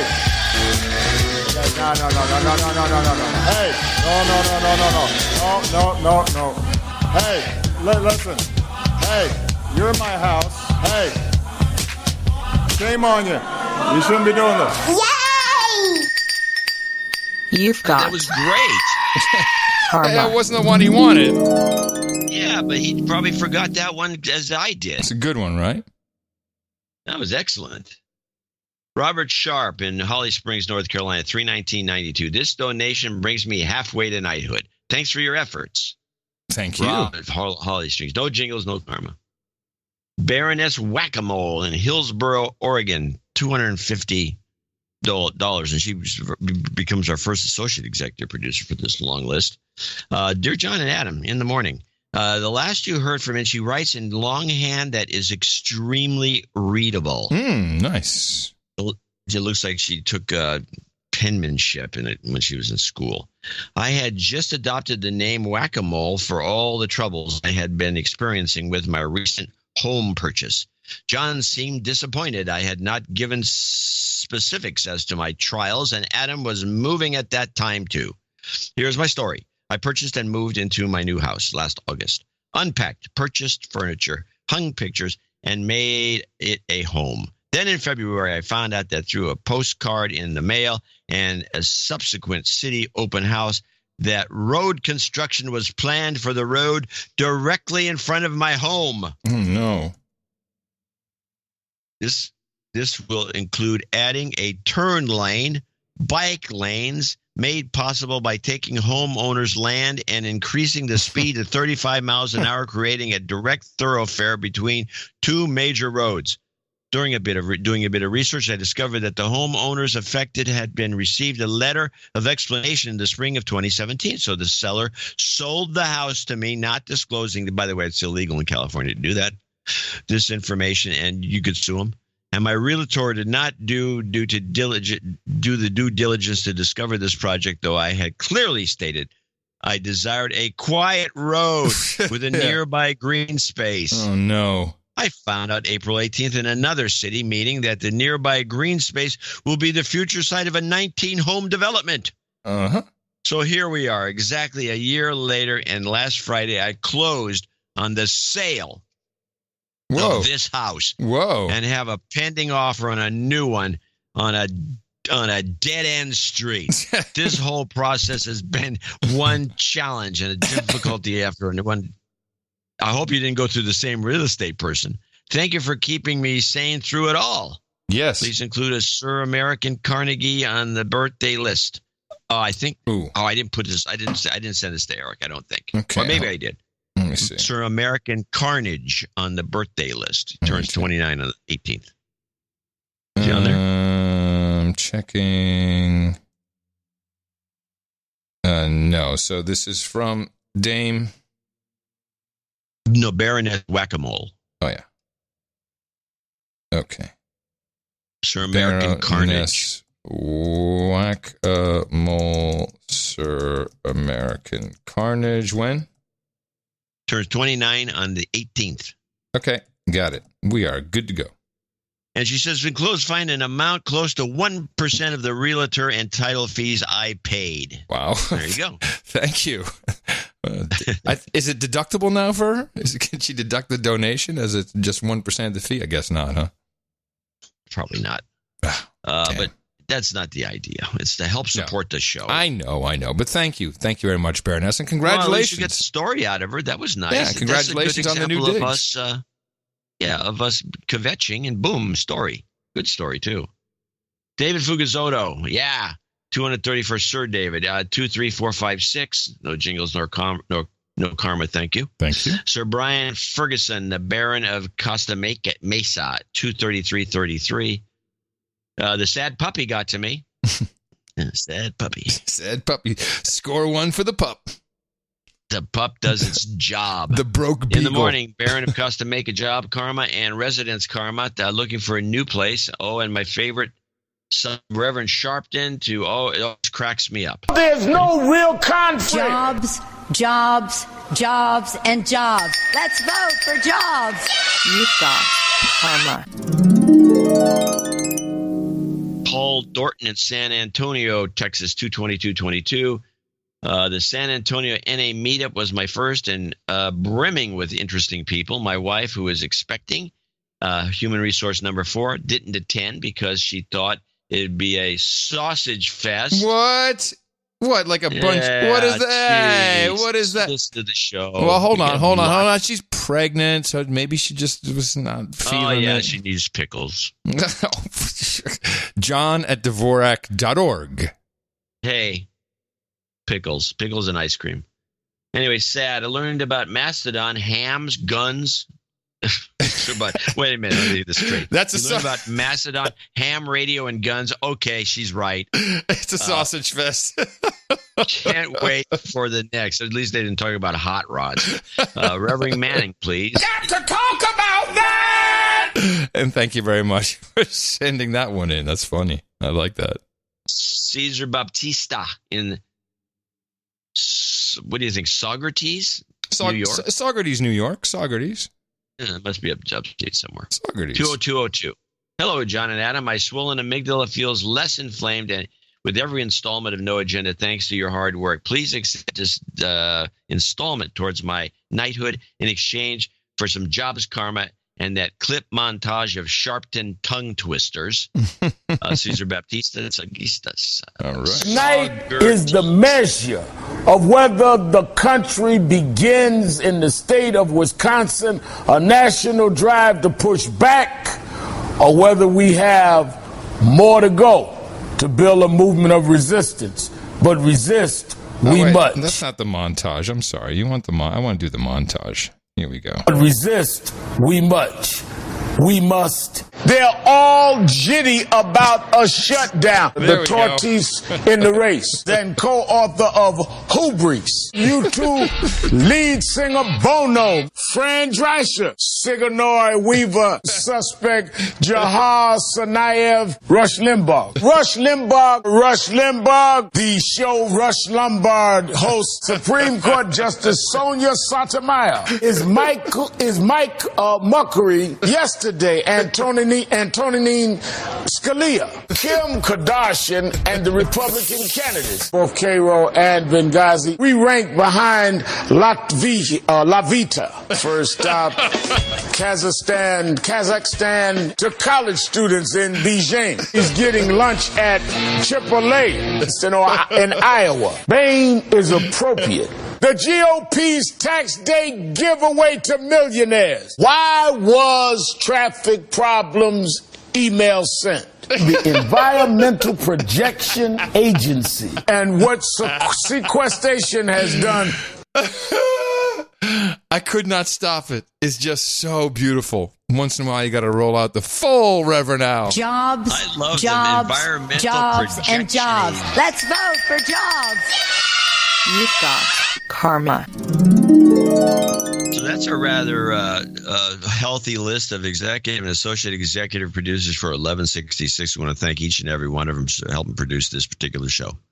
Yeah, healthy is right, man. That's fantastic. And since we're here anyway, let me welcome a new human resource to the No Agenda Nation.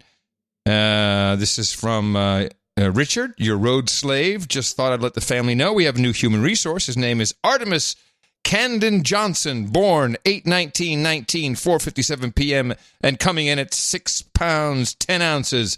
He was born after a sudden C-section in Temple and is currently in the NICU for a stay as he is 4 weeks early. Oxygen and feeding tubes are in. We are struggling, but there for him every day. If you get a chance, we could use some karma for the little one in the hopes that he gets healthy and out soon. Pics below. Yes, Rich, I think he actually tweeted me this morning. He says, we're about to go into the Ronald McDonald house. What should I know? Well, I can tell you what you need to know. You're going to be close to your child. You can be well taken care of because the motto is keep families together. So you will be just fine, and let us know when you guys get out. Congratulations. And thank you to our executive producers and associate executive producers. I mean, like, really thank you. This evened out the seesaw. It's always sickening when we go through these roller coaster moves. But I always have faith, and it paid off once again. Thank you for supporting the show. And we have more people to thank, $50 and above in our second segment after more deconstruction. And, of course, you can support us by going to this website. Dvorak.org/NA. Well, you've learned a lot already, particularly how much Pocahontas likes to cry, so go propagate. Our formula is this. We go out, we hit people in the mouth.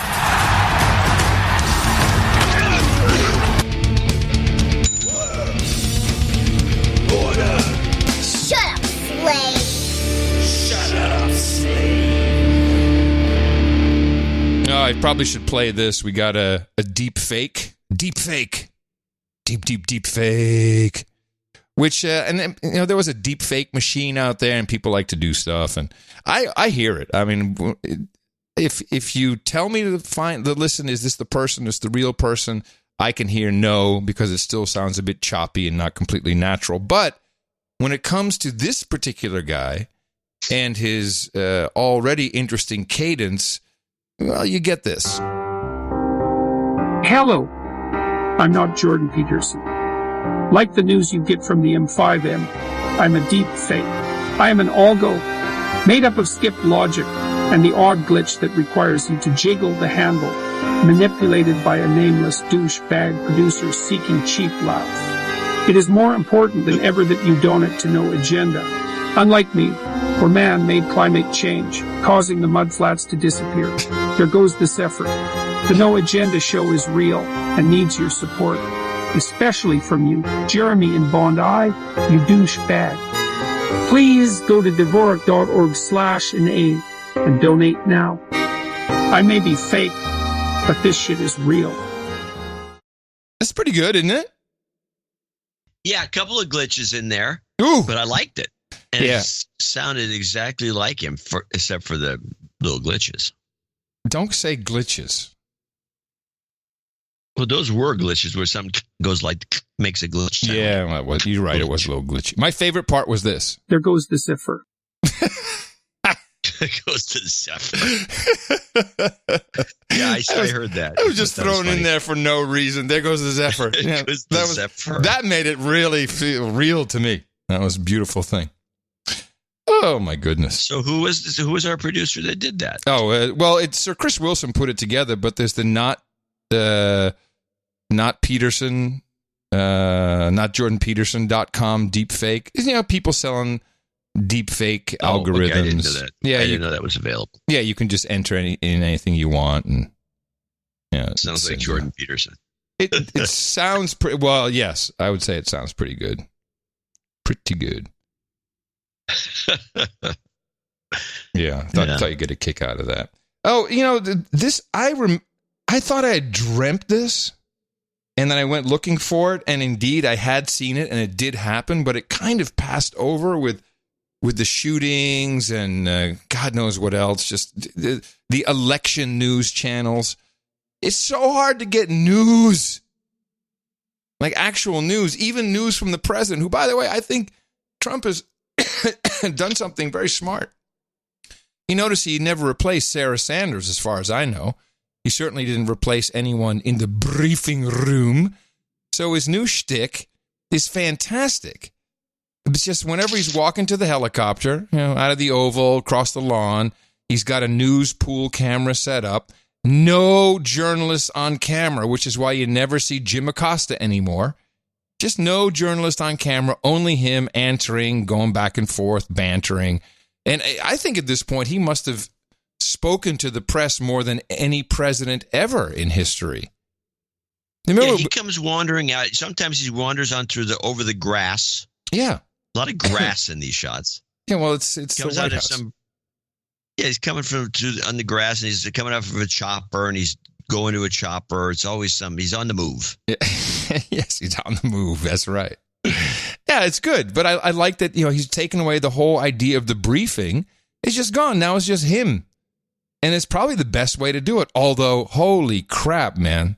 No matter what he says, it's just another scandal of the day for the election TV channels. It's despicable.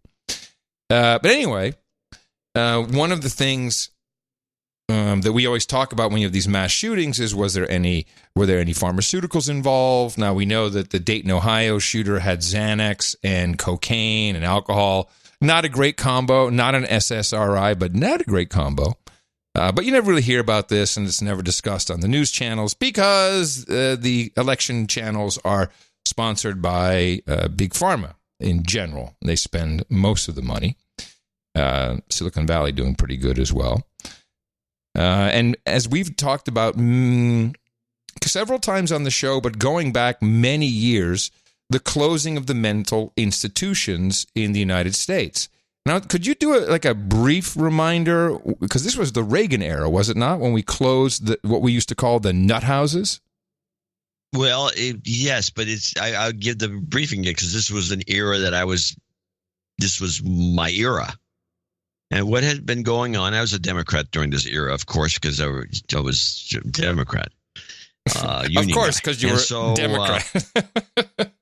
So there was a constant carping by the Democrats, mostly the left, if you want to call them that today, but the Democrats, just the Democrats.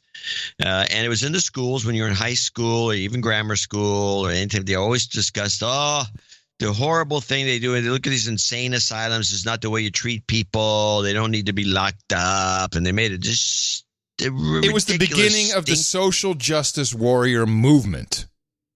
I believe maybe it was, and they just moaned and groaned and moaned and groaned and moaned and groaned. It was never going to end. And what was the main complaint about these mental institutions? They were locking people up, man. Oh man, they don't need to be locked up, and so they were locking these people up, and it was bad. They should be out and about. Most of them weren't even nuts anyway, as far as they were concerned. They just needed some counseling. And so it was just this idea, and they kept harping on it. And it was just like, and that's One Flew Over the Cuckoo's Nest was largely written by Ken Kesey, and he was a functionary of the moment, and he wrote a book about it, and it was just horrible. They just lock people up and they give them electroshock therapy and drug them, and so they're zombies. It's horrible. So Reagan comes into office and he says he didn't want to have anything to do with all these people moaning and groaning for his whole 6 years or however long he's going to stay as the governor. And he just closed all the places. He did what they wanted. And, and they now, of course, looking back, they blame him.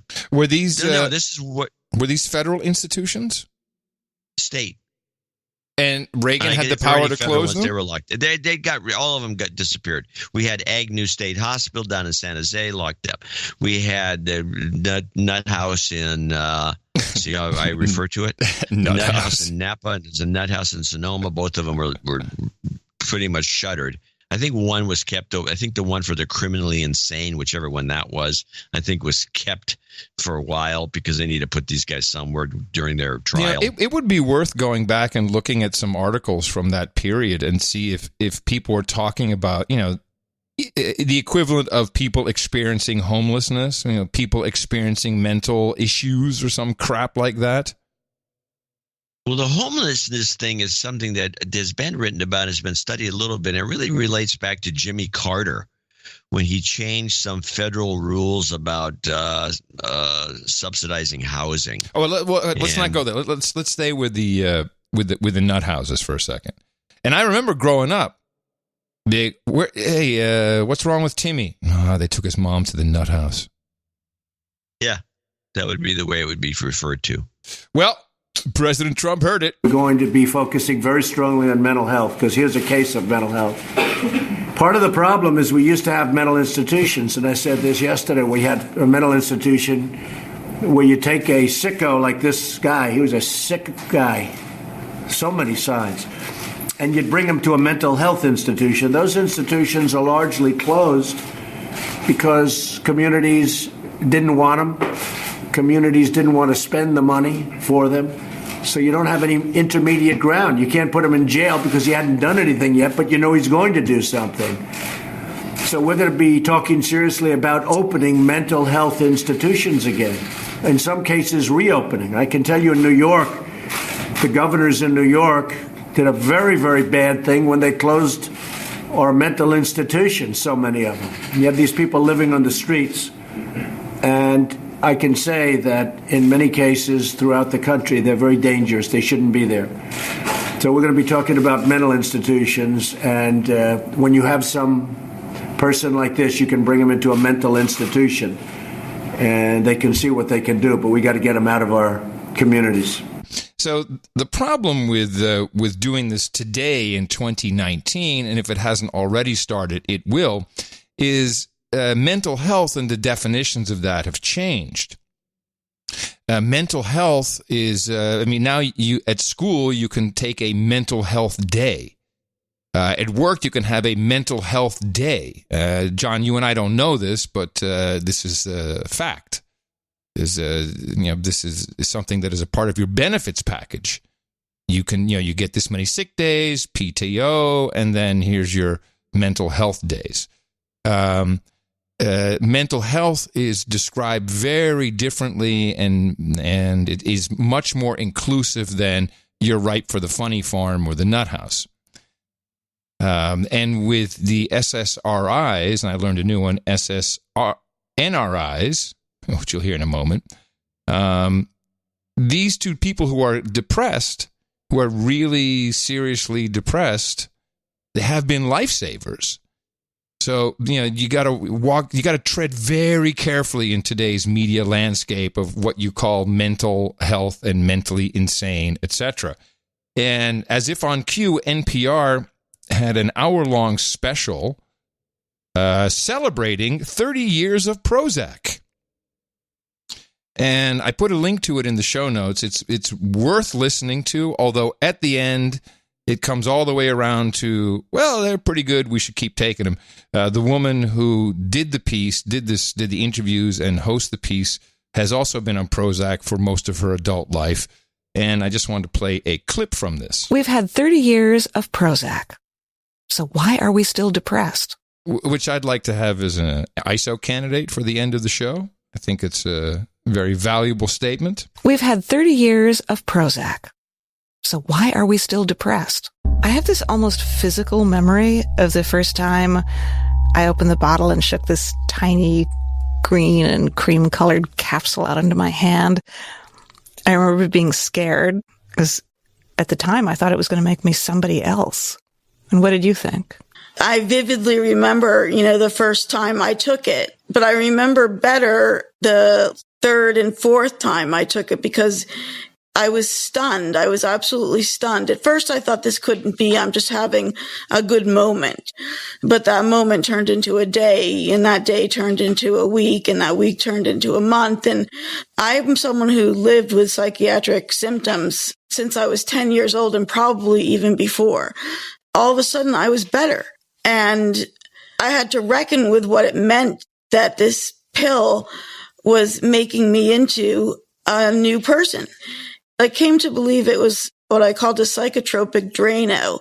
It cleared my mind of all of the gunk of obsessions and the gunk of depression. And underneath was the person that I was. The most miraculous thing that's ever happened to me, and I've had 2 babies, and that's supposedly miraculous. And it was miraculous, but it wasn't as miraculous as being cured in a matter of days by a pill. What's been the long-term effect on you? Prozac stopped working for me. It wasn't like it's kind of dwindled down. It just stopped. So I had to switch to Effexor.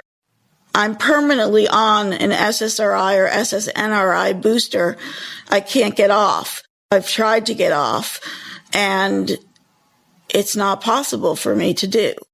I don't see that I'll ever be able to get off of it. In the meantime, no one really knows what the long-term side effects of the SSRIs are. I've been taking them, you've been taking them for 30 years. We're walking experiments, but the scarier thing than that is that no one's experimenting on us. They should be looking towards us. Our bodies carry the signatures of these drugs, but no one's asking us or looking at us or looking in us to find out what might be the long-term effects. Why are they so hard to get off of? And what happens to the brain if you do get off of them, and what happens to the brain if you don't get off of them? I mean, something is happening to the brain. And after 30 years of marinating your brain in a serotonin booster, clearly the brain has changed, but no one knows how or why. And apparently no one gives a crap. Apparently not. That's outrageous. That is outrageous. And these women have a point that I think is well made by that one woman. Yeah, what gives? Yeah, it's like 30 years. As long as you're paying the bill. Yeah, I mean, this is just like Chantix, hey, are you smoking? No, it works. Who cares if you tried to kill yourself or your neighbor? Who cares if you woke up naked rolling around in horse crap with a gun? Who cares if you're a celebrity chef and you kill yourself while in France? So, yeah, that's I find that to be immediate grounds for halting sales until we find, well, that wouldn't be fair because these people really need it. And it stopped working. And I mean, isn't that reason enough for the makers of Prozac to go find out why. I don't know if that's a competing manufacturer, but she went to a different brand and had to add a booster. Huh. Yeah. It's very distressing. Yeah. And I'm sure lots of people will send me emails about their experience, and I appreciate that. It'll be interesting to read. But of course, in this case, Prozac only.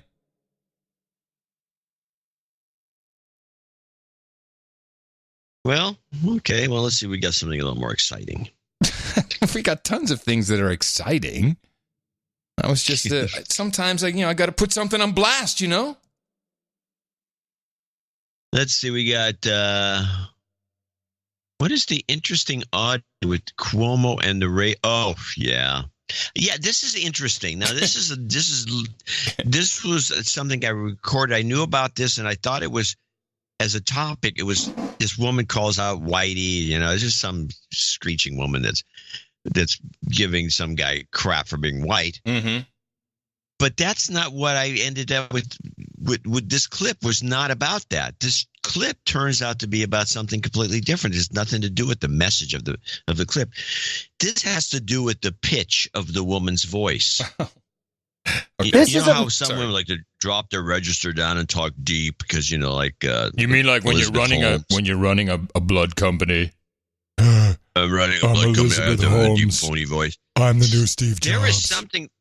This woman who is bitching about, who's talking over two people, the tones and the pitches and the frequency response of her voice, or the frequency of her voice, not the response, the frequency of her voice pretty much wipes everything else out. And I'm wondering if this is not the most effective person to have as a spokesperson in a broadcast or televised argument, just because her voice. Let's listen to this clip, and the clip's been around, but just listen to how her voice dominates. This is unfortunately about politics. Terrorism. Politics is about elections. This isn't about terrorism. Let's talk about terrorism. This is about Let's the talk fact about terrorism. That these you know who the four greatest women, terrorists are in this country? Particularly these two, have taken over the Democratic Party, hijacked it from their own speaker. You think they've taken it over, Angela? Interesting. It's so interesting. This is Angela Rye.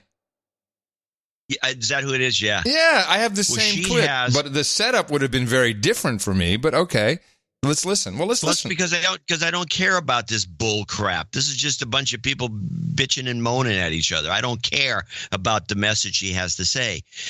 But I do care about her voice and how it easily steps all over both Cuomo and the other guy. That you if use they're all the talking term at the same time, you can hear her. The only two Muslim women in Congress. The term you chose to use, whether they're is Muslim hijacking. or not, Angela. Oh, really? Nothing you to chose do with that. to use Absolutely the not. term hijacking. I beg to differ, and That's right. I did, because they've hijacked the party your remarks. from their own principles. That's a real interesting word choice, and you understand why. The Democratic Party. You can and talk that's one over of the me all reasons you why want to, but the bottom Donald line Trump is the should play the greatest lottery. terrorist He's a group lucky in guy. this country are white men who think like you. That is the greatest terrorist threat in this country. You're absolutely right. It's all because of guys like me. That's silly rhetoric. It doesn't get us to where No, it's not. You know what's silly? The fact that you're on here knowing how dangerous times are right now, defending this nonsense, calling people these folks, talking about they hijacked the party. Hold on one second. Let's reset the table. Reset the table. Hold on. What's Angela, silly is hold on. Just to be clear, Patrick,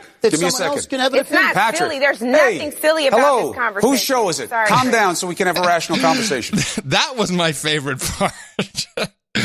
Yes, she has a great voice. She's a very annoying person. She is full of crap. She is boule. And she's been on CNN for a long time with this annoying voice. And I think you should hire her as your personal spokesperson. It's astonishing, her voice. I mean, just because I was listening for the message, that's why I didn't clip it for that. I mean, the idea that you can't use the word hijack because it's somehow demeaning to the Muslims. And just to add to that, I mean, you did hear the point where she keeps saying that white men are the problem. I mean, you heard that, right? Of course. Okay, that pisses me off. Yeah, that's what she does. She's racist. But it's the way it cuts through everything else. That's what I was impressed by. This screechy voice of hers is perfect. It's the perfect voice. That's why she's there. They have selected her specifically for it. She was just a runner at the Black Congressional Caucus. She wasn't anyone's important. And then she got on CNN. She's good at yapping over people, and she's good to go. She's got a career. I love this part. The table. Reset the table. Hold on. What's Angela, silly is when you hold on, you just to don't be clear, accept the fact Patrick, that give me a someone else second. can have an It's not Patrick, silly. There's nothing silly about hello, this conversation. whose show is it? Sorry. Now, I don't know today's television standards, but back in the day when I was on the television, if you were an interviewer or you had a panel of people and you resorted to, hey, whose show is it? You got a talking to. Oh, that's very amateurish. It shows you have no control. You don't know what you're doing, and it's pathetic. Maybe it's okay these days, I guess, but you get a talking to. I think this is done on purpose. There's no reason because the control room can cut people off. They can do a lot, but because she is getting she's the one who's dominating the conversation. She must have given her the show. And she's been wanting her own show for a long time. I'd say Don Lemon, be on the lookout. Watch your back. Watch your index finger. That would be a good person to replace. Lemon would be good to replace with her. The problem is I get the sense that she's stupid. And probably can't handle the show. I'm sorry. Don Lemon is the shining light. Hello, let's get back to the programming meeting for a moment. He'd be a perfect guy. But I get the sense that she's a dummy and probably couldn't do a show. Yeah. Yes. Or she's a prima donna that would be horrible to be running a show. Well, I'll tell you this. She would be a good hate watch. People would be totally into it. More hate watching than Lemon. Lemon is he's namby-pamby. Yeah. He better watch his index finger. She's coming for him. Speaking of old white guys being the problem, this carries over into the business news, Fox Business News. If you can just carve out those that are good for the environment, social, and governance, that don't have board members or a bunch of old people, guys, white guys sitting around the table falling asleep, we need to upgrade. We need a facelift. And I think to some degree, this is what they're saying. But they're not going to shift away from profitability for sure. Investors today, especially millennials, are looking for this type of representation in their portfolio, and you can get that in ETFs. You're saying there is a genuine shift on the part of society which wants capitalism to be less gung-ho for profit? No, I'm not saying that. It's profit number one, as you say. However, we're under more scrutiny. If you have been running a Fortune 500 for a long period of time, and your board members on average are 78 years old, and they're all white guys, and they don't have diversification, they don't have younger thoughts, you're going to come under scrutiny from investors. Okay, fair point. Fair point, Tom. Hold on a second. I'll get back to you in a second. Yeah, I guess we're screwed. We'll be under scrutiny. This is a bogus argument, too. Of course it is. What you want is the most experienced people you can get, and you just randomly throw a bunch of diverse people onto the boards of various companies. Don't you know that most companies do better when you have women in senior management? Where's the AB comparison? Where's the proof of that assertion? Oh, false equivalency. What aboutism? Yeah, find the proof of that assertion. Do you like my libtard? False equivalency, man. Back off with your whataboutism. Oh, I think you have a better voice to do that character. I do? No. Oh, I kind of like that. Dumb. Oh, that's too dumb. It's too dumb. Dogs are people, too. That's right, everybody. We get shit for it, but dogs are indeed people, too. I cannot stop being on this tip. We have replaced dogs, we've replaced children with dogs, certainly here in Austin, Texas. We've replaced them only in the, what? Somebody wrote in and said the reason our donations down the last show is because you condemned dead dogs. I did not condemn dead dogs, but I did make fun of the constant comparison of dogs to children, specifically babies. You never hear, this is my toddler. You never hear, this is my teenager. No, it's always my baby. How old is your baby? Oh, 8 years. Stinky old poodle. And I love dogs. I have no problem with dogs, but owners and oh my God. Anyway, I could go on forever.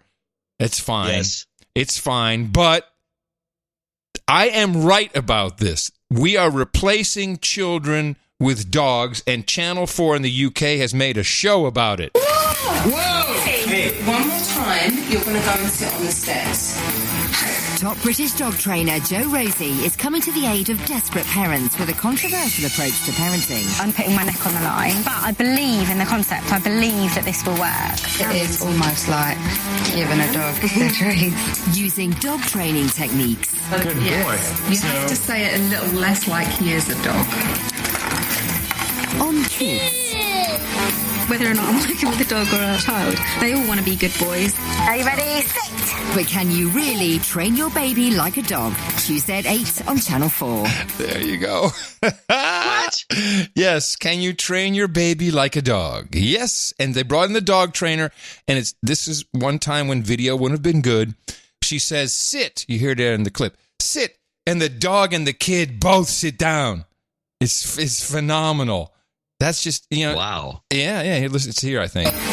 Whether or not I'm working with a dog or a child, they all want to be good boys. Are you ready? Sit! But can you really train your baby like a dog? Tuesday at 8 on Channel 4. Woo! Well, when I see a choke chain around some baby, then I'll wonder. Well, you're no stranger to the leash. No, that's true, but that's not for training. It's to keep them from running on the tracks. It's life-saving measures. Big difference. Yeah, that is a big difference. Brexit. This would fall under the header of, I don't know, but we were talking about this.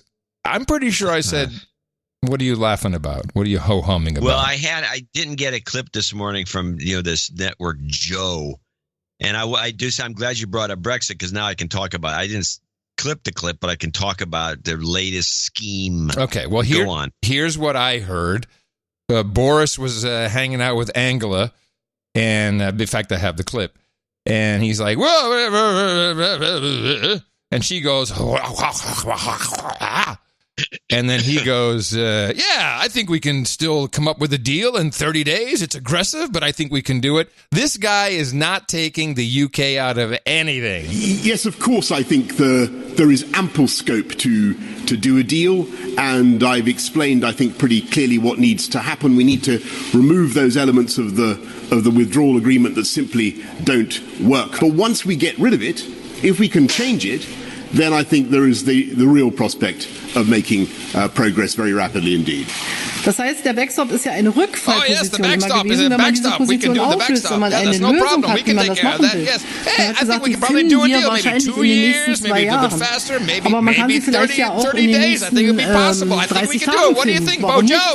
Dann sind wir einen ganzen Schritt weiter und da müssen wir uns anstrengen, dass wir so etwas finden. I think what we need to do is remove it whole and entire, remove the backstop, and then work as Chancellor Merkel says on the alternative arrangements. And there are abundant solutions which are proffered, which have already been discussed. I don't think, to be fair, they've so far been very actively proposed over the last 3 years by the British government. But I may say I'm very glad listening to you tonight, Angela, to hear that at least the conversations on that matter can now properly begin. And you've said a very blistering timetable there of 30 days, if I understood you correctly. I'm more than happy with that.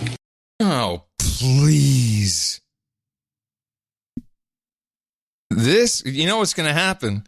They're not going to. Right. They're not going to Brexit. They're going to kick him out, and Nigel Farage will become prime minister. They're out of control. What Boris Johnson is. I think if Nigel Farage becomes prime minister, I would love to go back. I think probably 10 years, 9 years for sure, and find the notes that we got from our British listeners back then. Because we were big fans of Nigel Farage just for his polemics. Oh yeah, he's racist. He's Parliament. A dick. Why you like him? This is no good. He's gonna go nowhere. Oh yeah, going nowhere. No one cares about him. These are all good And we bits. spotted him early, and we stayed on the train, and we were correct, as I think we are often. So I'm watching this clip. The latest thing they're going for, and it wasn't concise enough, so it wasn't really clippable. I would have sent it this morning. The thing they're pushing now is the catchphrase "freedom of movement." And they seem to be really hounding on this freedom of movement thing. And so they're out and man on the street. Do you think it's going to be okay? Because with Brexit, you'll have no freedom of movement. Yes, this is a big thing. Yeah, I know.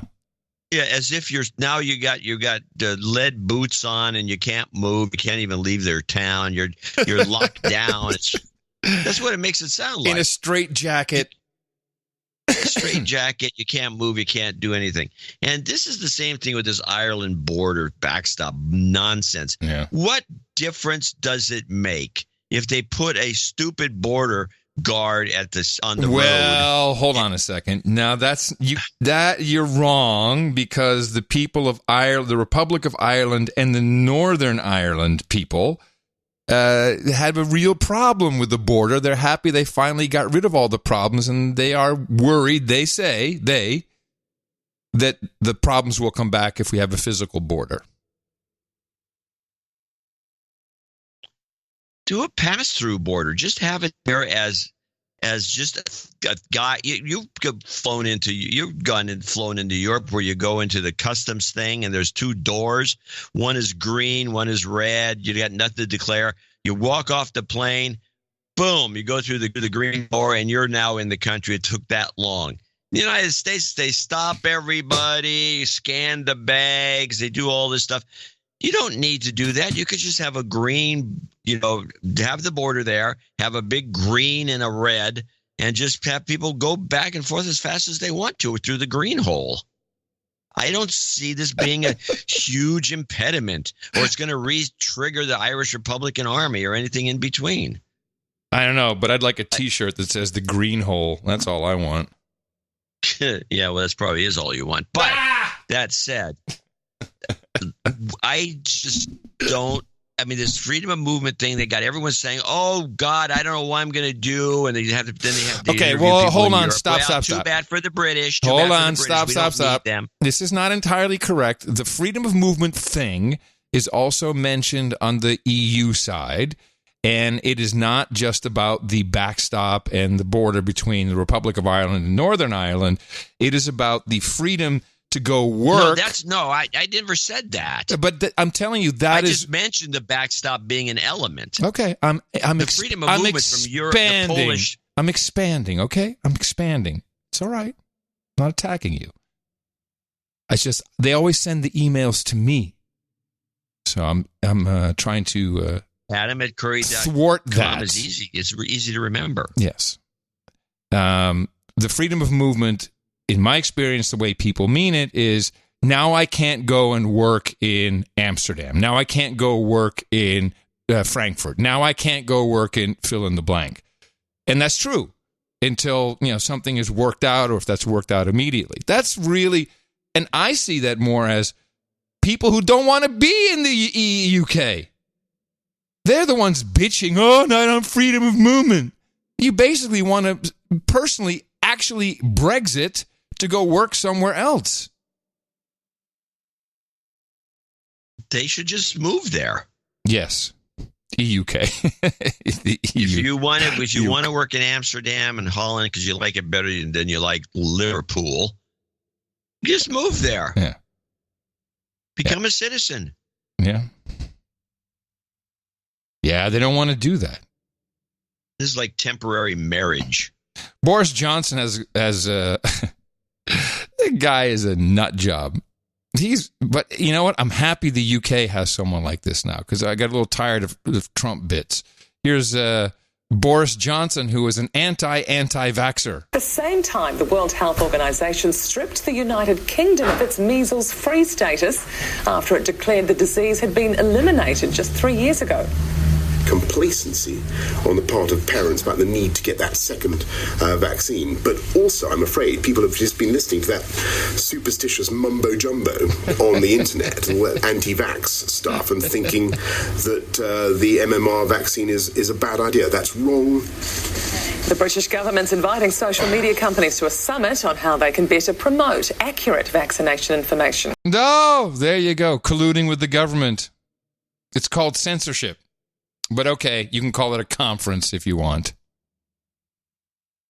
Gotta love that. Yeah. Gotta love that. Hey, let's go figure out how we can tell people how wrong they are. They need to, and this is not a pro, or anti-vax statement. It's just, you got to be careful when the governments are telling you what to do. There were two, I'd like to play these two clips. There's a lawsuit against Google for their YouTube subsidiary from PragerU. And they have filed, this is something that we've been talking about when it comes to Section 230 of the Communications Decency Act, which, of course, is what spawned the commercial internet services known today as the social media, etc. And the idea, just briefly, it's explained in this clip, that you could host someone's user-generated content, it was referred to at the time, UGC.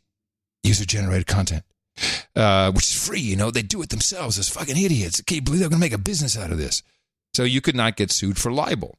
But, of course, you have to adhere to the exact words of the statute, and PragerU is taking Alphabet to court.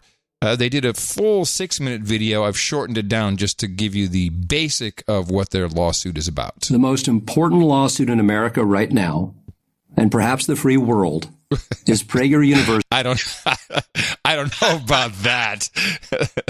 The world's freedom depends on YouTube. The most important lawsuit in America right now, and perhaps the free world, is Prager University versus YouTube.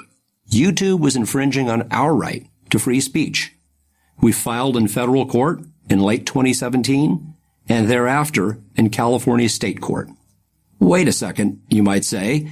YouTube, which is owned by Google, is a private company. Can't they do anything they want? The answer is yes and no. Yes, if they are a publisher.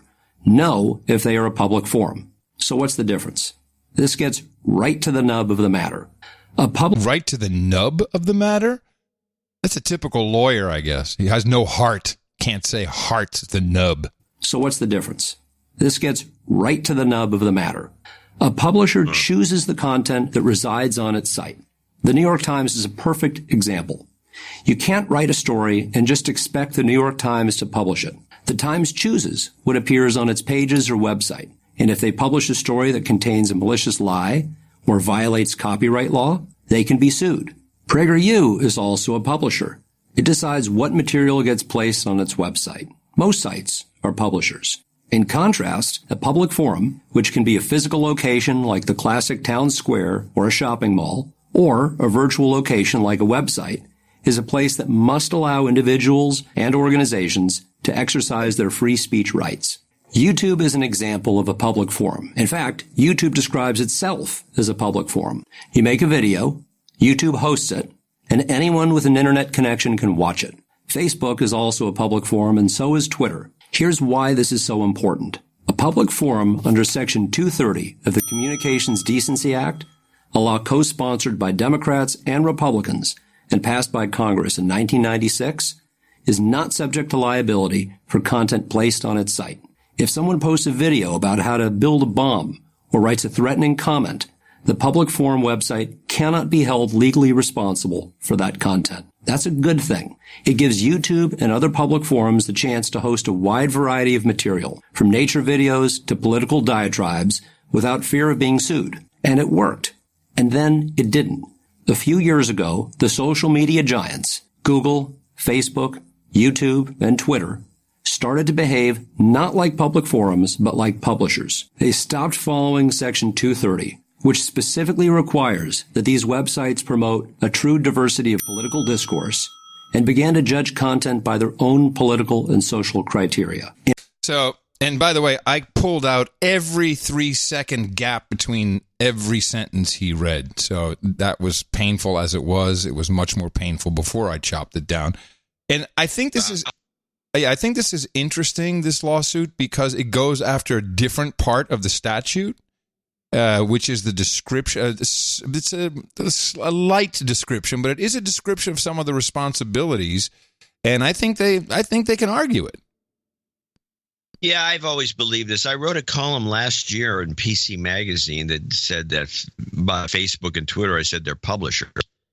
And one of these days something has to be done about it because they're not acting like publishers, and they're acting like publishers in that they cull products, they take out terrorist stuff, they take out stuff they don't like, and they have buildings full of people that look at things and decide whether it should be removed or not, including some of these very lame videos that PragerU had pulled, including an Alan Dershowitz explanation of the founding of Israel. Why would you pull that? Okay, because man, anyway. It's like BDS, man. Hey, where are our Israeli Knights, by the way? I don't hear from them anymore. That's a good point. A little worried. I don't see him on Twitter. We never had a lot of Israeli listeners. But we have Sir Jono. We have a couple of Knights in Israel. I have not heard from. Anyway, sorry. Continue on your. Good point. Anyway, so I've written about this, and I sent a column over to that law firm, and I don't know if they're going to how they're going to handle this whole thing, but it's about time because if somebody here's my concern, and I've seen it. Somebody on YouTube or anywhere, any of these systems, publishes something libelous, you should be able to sue the publisher. Mm-hmm. But you can't because it's Section 230. Supposedly these are forums, right? Like a bulletin board at at your local taqueria. You can just stick something up there and there it is. Yeah, I don't think so. It's international. I mean, the Germans don't YouTube and all these guys. They make them take down any Nazi stuff, and they gladly do it. Yeah, you can have separate forum. You can't do that. Yeah. Well. So first, before I do say anything, I could not resist. I went to try out the new Burger King taco. Since you said taqueria, I did. I left myself open. Yes, for the cross-examination. Now you can go to tacos as its subject.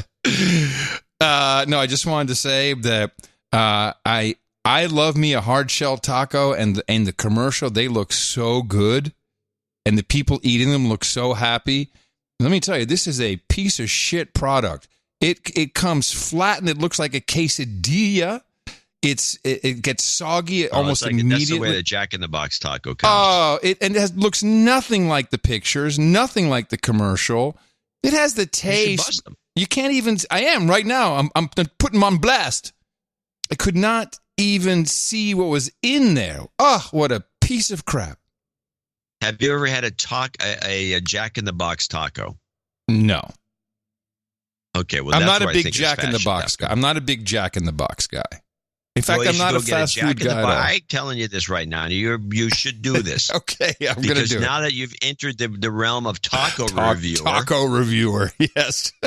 You have to go to the Jack in the Box and get a Jack in the Box taco to compare it to the Burger King taco. Yes. Am I then not a tacorist?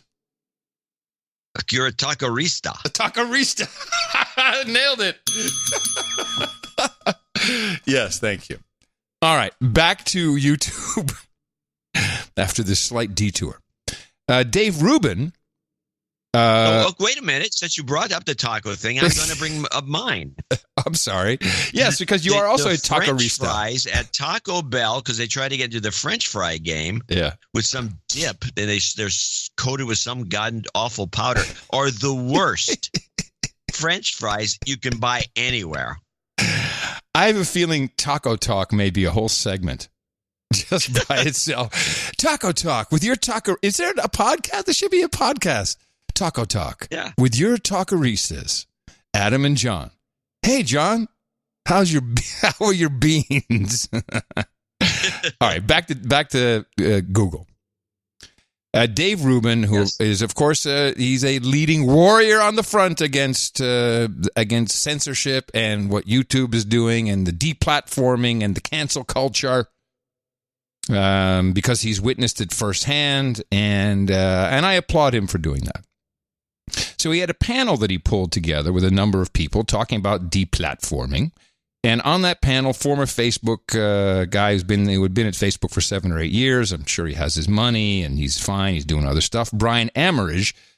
And he's asked, and wouldn't you know it, the guy inside the companies is saying exactly what we've been saying about deplatforming on this show since the word deplatforming was invented. So, I mean, just a little insight on how, in terms of what makes it hard to be transparent, and a little bit about how these algorithms work, whether it's ranking in newsfeed or demonetization on YouTube. So what they don't have is some sort of ban list of, if you talk about these topics or you use these words, whether if you're an objectivist or you're on the right, that you're going to fall into this category and we're going to treat you this way. That's not how it works. So what's essentially happening, and this is true for both YouTube and Facebook, on the, let's talk about demonetization, for example.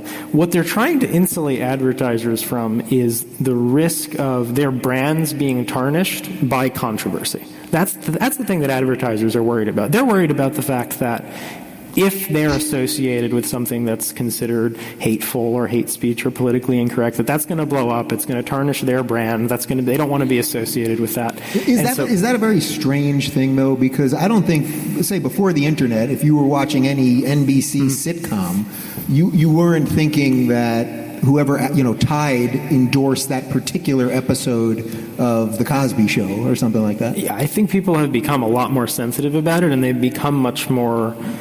They become more activist-like about it, and saying like, "Oh, you're right next to that ad, therefore, we're going to try to punish you and control you in this way." And so, what I've understood from the advertisers, and I didn't work on that part directly, but I've spoken to folks inside Facebook about this, is that that's essentially their concern. It's not that they have any, they're against objectivists or they're against people on the right. It's that they don't want to be associated with something that could become controversial. And so the problem for these companies becomes, how do we predict what's going to become controversial? And the way you do that is not that you have a team of human beings who are deciding what's controversial and what's not. The answer is that you build fairly sophisticated models using artificial intelligence and machine learning that essentially try to predict what's going to be controversial and what's not. Right. Okay, so without going too matrix right now, aren't the humans the flaw in the system there? I mean, these systems are built by humans who have their own biases and all that. I mean, I look at it from a higher level than that. Like, I think the flaw is what you were saying, in the sense of like, you can't be that sensitive about being associated with content that's controversial, because it is impossible to build models that are going to predict this stuff accurately. What those models end up predicting, like, nobody can even tell you. You might look at it from a very human perspective and say, like, oh, it kind of fuzzily looks like they're biased against conservatives or objectivists or, whatever it is. But in practice, the way these models work is there are hundreds of thousands of levers. Nobody knows what they all are. They're trained essentially, with data sets that are, and again, they're trying to reduce controversy and essentially with them. And that's the advertiser concern, at least, and that's where it's coming from. But there's no sort of ban list on far right or right. Exactly, and that's the whole problem. It's what it's always been. Now, are there biased people pulling the levers? Absolutely. There's something in there that was funny you didn't catch. Okay. And why did he keep saying it? Objectivist? Yeah. Because he's an Ayn Rand guy, I guess. That's got to be it. Or somebody is at the company. Maybe he was always a Randian and that's why he had to leave. Or maybe Facebook is Ayn Rand. I haven't heard that word for decades. No. Even when we talked about Ayn Rand, who you're a big fan of. We talked about objectivism. I never heard you ever use the word objectivism. Well, you're wrong, because we went into great detail about the bull crap objectivism, blah, blah, blah. After I said, hey, I read this book, I kind of liked it. Atlas shrugged. Bull crap objectivism. Remember? That's not me. That's exactly you. I am nailing You dreamed it. No, we did talk about it. Yeah. We did. Vivid dream. Okay. All right. Well, we have archives. I just found in that clip, it was very peculiar that he kept bringing that up. I agree. I'm glad you did catch it. Okay. Yeah, of course. And the troll room caught it too. People do listen. And they also listen to their customers. It looks like Gillette has figured out that their idea of causing controversy with the best man combat, which backfired spectacularly with a $5 billion write-down on the Gillette property. So they've gone back. Yeah, they've gone back. They've now changed. They are now going to stop talking about toxic masculinity, and they're going to local heroes, as we see a firefighter in Australia wake up in the morning getting ready to shave. I've been a firefighter for 19 years. People sometimes ask if it's scary. It can be. But like anyone who has a job to do, you prepare. Not just in terms of your equipment, but also mentally and physically. In urban environments, it's mandatory for Australian firefighters to be clean-shaven, so that our face masks keep an airtight seal. Sometimes it's total chaos, but you're trained to control your stress response. Like lots of guys with sensitive skin, shaving every day can cause redness and irritation. But not anymore. Honestly, it's not the fire you worry about most.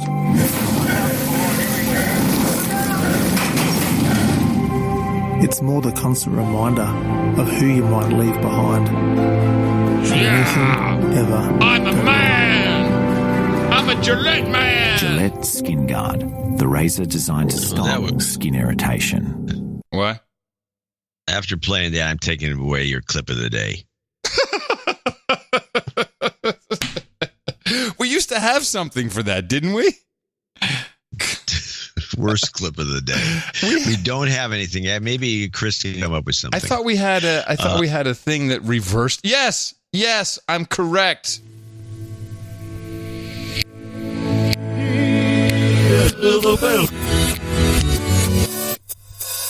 Gone.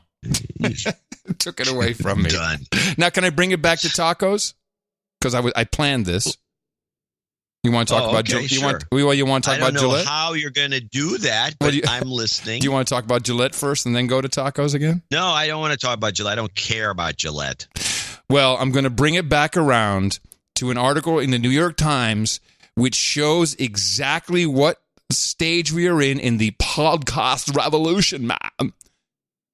We went through this. Taco stage? Yeah, we went through this. I've said many times, you can't monetize the network. It doesn't work. This is not going to end well. And there's this whole article about fast food companies doing podcasts.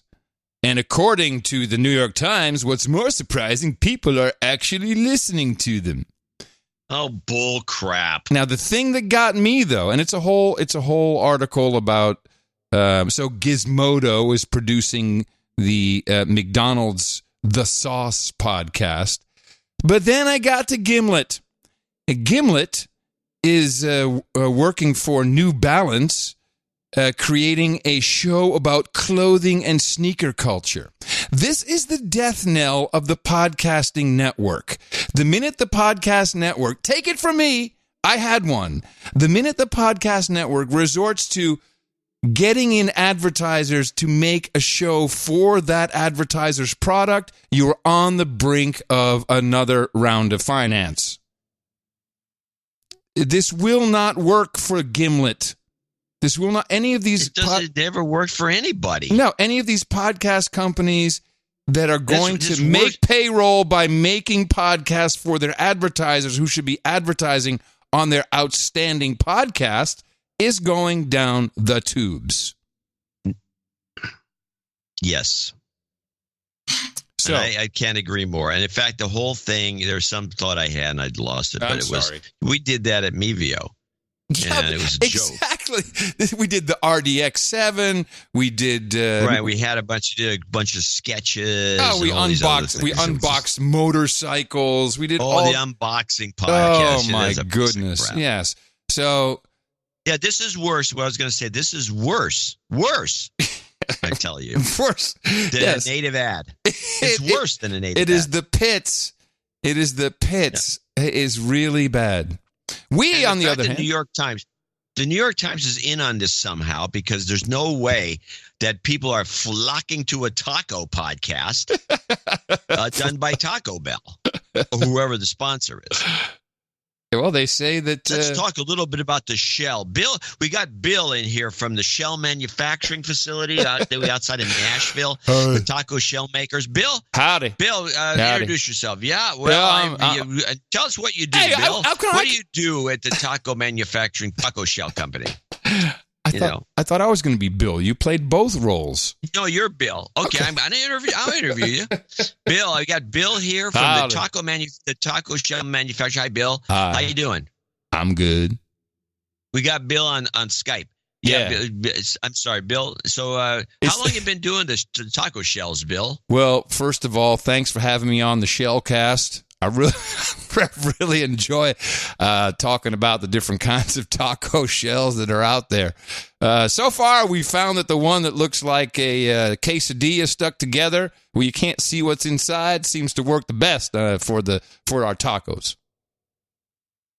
Well, that's not the way a Taco Bell taco is, Bill. Are you sure? Do you actually work for Taco Bell, or are you just a generic shell maker that Taco Bell buys from? You're a contractor. Oh, no. Hey, this is the Shellcast. I got all kinds of shells, big shells, small shells. I got wacky shells, zany shells. I got colored shells, got hard shells, soft shells. I got shells. So who's the inventor? I was very fascinated by this, by the way.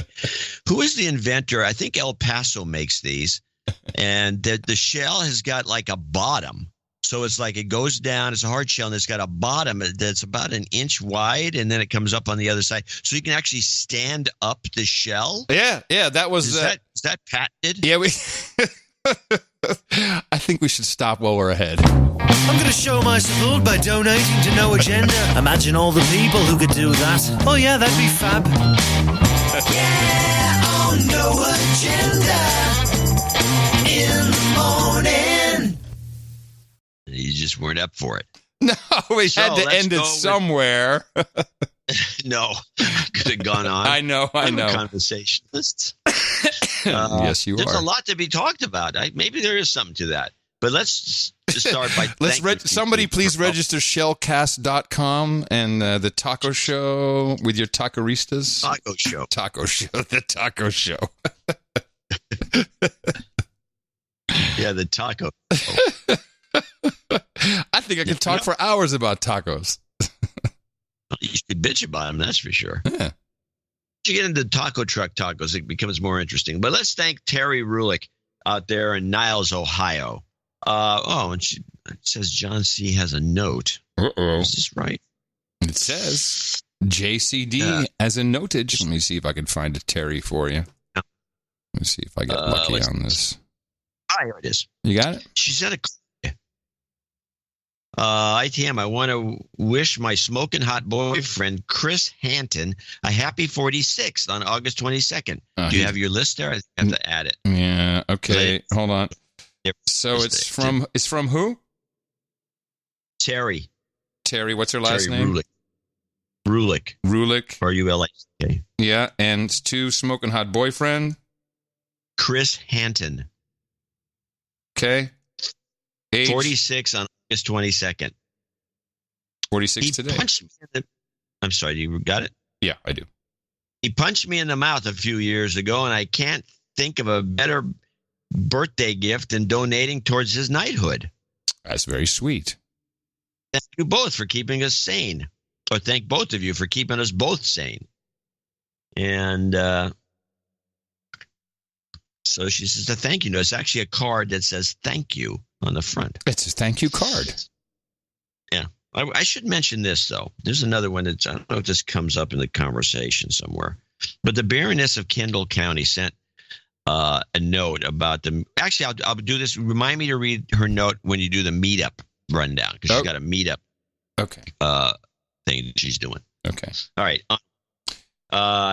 Niels Bonnecker in Hamburg, Deutschland, $111.11. Brian Mann in Burlington, Wisconsin, another birthday, $102.08. Sir Jeff Yerke over here in Concord, California. I need to get back with him on. He needs a de-douching. You've been de-douched. We've been doing these Red Fox things, and I haven't done anything for like 2 years. Oh, is that your Red Fox guy? I think it's been longer than 2 years. That's ridiculous. Nicholas Formoso, $100. John Patrick in Decatur, Illinois, $100. Leah Bilancio, I think Bilancio. Now, wait a minute. She has $50 of the donation towards Jessica Stobie's knighthood, or damehood, in honor of her 28th birthday. Best friends who listen to No Agenda together stay together. Aw, probably true. Yes. All right. Sir so Sean. half to her best buddy. That's very good. That's very sweet. It is. Sir Sean in Moyac, North Carolina, $100. Trevor Malkinson, $100. He wants a de-douching. You've been de-douched. He's a minister in a progressive church in Scandinavia, longtime member of the left, but had to walk away after the left went insane. I now consider myself politically homeless. That would be people who consider themselves politically experiencing homelessness. Okay, say it right, especially in Canada. After a certain anonymous person began posting on 8chan in October 2017, began a relentless program of research into the wild and weird and the hidden, and I heard John on the Grimerica podcast during that research. I still want to hear Adam on Grimerica. Yeah, since it's getting us listeners and producers. I listened to No Agenda after that and became hooked. It's now an integral part of my week. What you do is not only astute and very often hilarious, well, it is a comedy podcast after all, but absolutely crucial in this time in history. Keep up the good work, gents. Much appreciated. Thanks again, Rev T. Thanks, Rev. Put in a good word for me.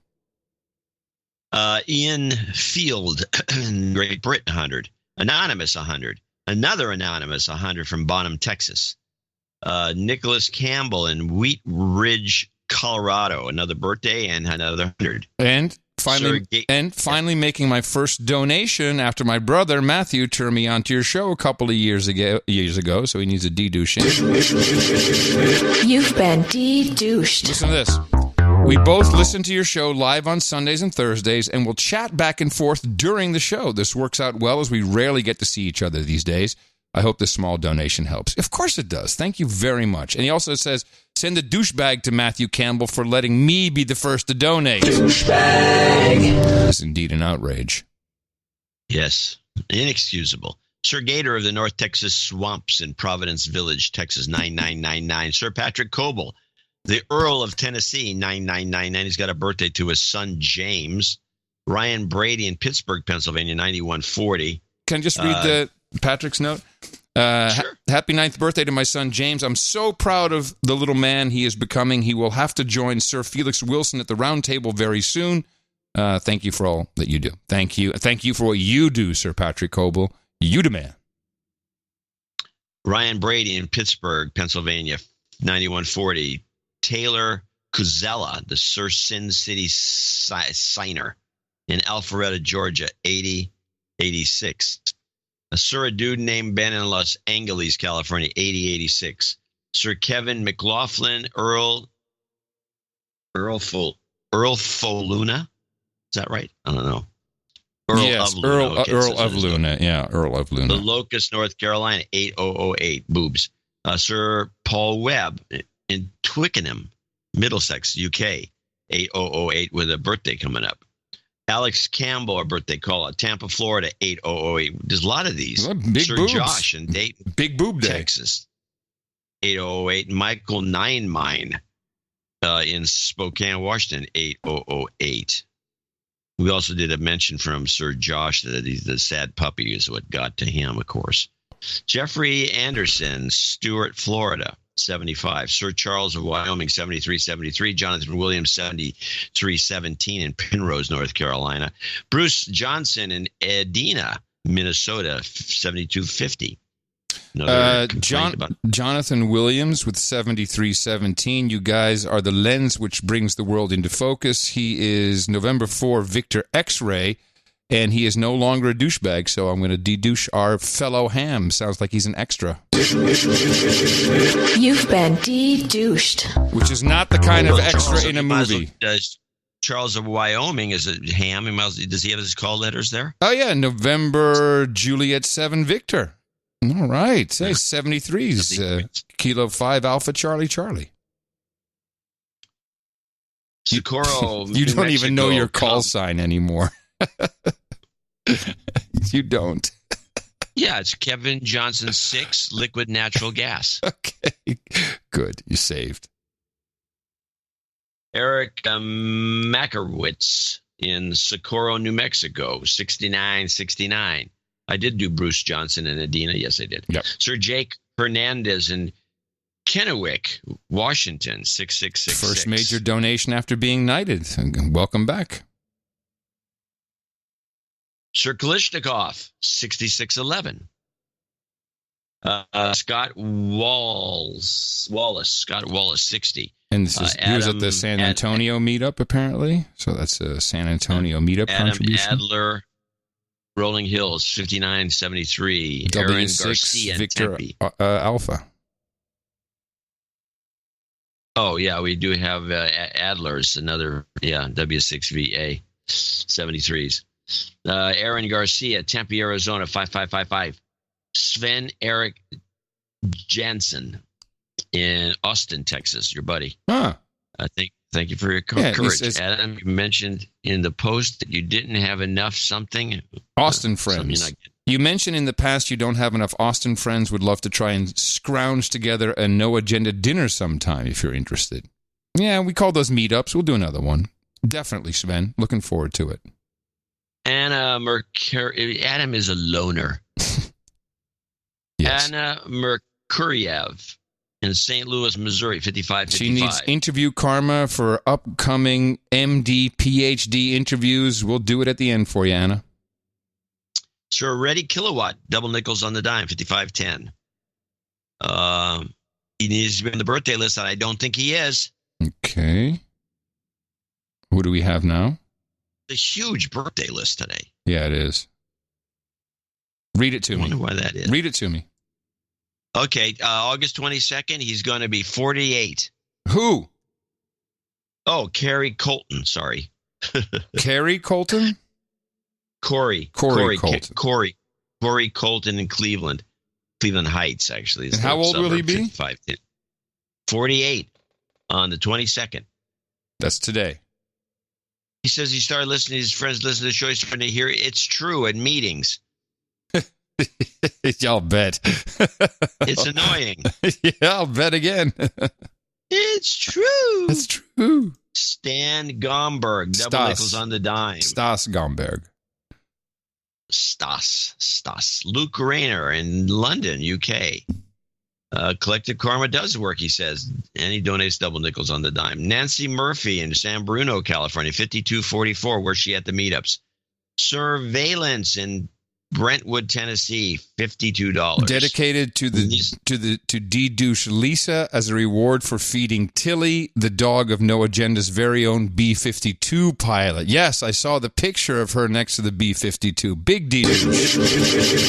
You've been de-douched. So the next... Actually, she was not standing next to a B-52. Oh, I thought there was... What was she standing next to? Some small plane. I guess she also flies, I guess, but it wasn't a B-52. Here's the ask. Can I pretty please fly along sometime? Oh, I'd love to take it for one flight in a B-52. You kidding me? Uh-huh. Yeah, they got all kinds of seats in that thing. Sir, yeah, let's do it. Let's take a flight in a B-52. Not together. Sir, dude named Jim, 5150. Robert Umberger, 5150. Jonathan Evans, 5050. Matthew Repko in Leesport, Pennsylvania, answering the call to arms with $50.01. Thank you. Yancey Summerer in Houston, Texas, 50. The following people are $50 donators. Name and location if available, starting with Robert Marsh. Actually, starting with Yancey, but Robert Marsh in Hartsville, Alabama. Robert Case in Mill Spring, North Carolina. Cassidy Eastwood. Daniel LeBoy. Patrick Maycom. Sir Patrick in New York City. George Wouchette, who's also a sir in Universal City, Texas. I didn't know a place like that existed. Andrew Gusek. Well, hold on. Restart to install Windows 10 update. No. Hold on. No. Cancel. No, I changed it to restart later. Now I had to go to restart options. While you're doing that, I'll retreat back to Robert Marsh, who says, hello, I reached the donation threshold of knighthood one donation ago. I would like to be known as Sir Robert of the Limestone Creek, you will be, and request that the musical stylings of John C. Dvorak be played during the ceremony. Bongos are preferred, but any instrument is welcome. Yeah, that's not going to happen, but we will put slide whistles and bongos at the round table so you can bongo and whistle yourself. Are you back? Now, I should mention this. So it says restart options. I said schedule a time.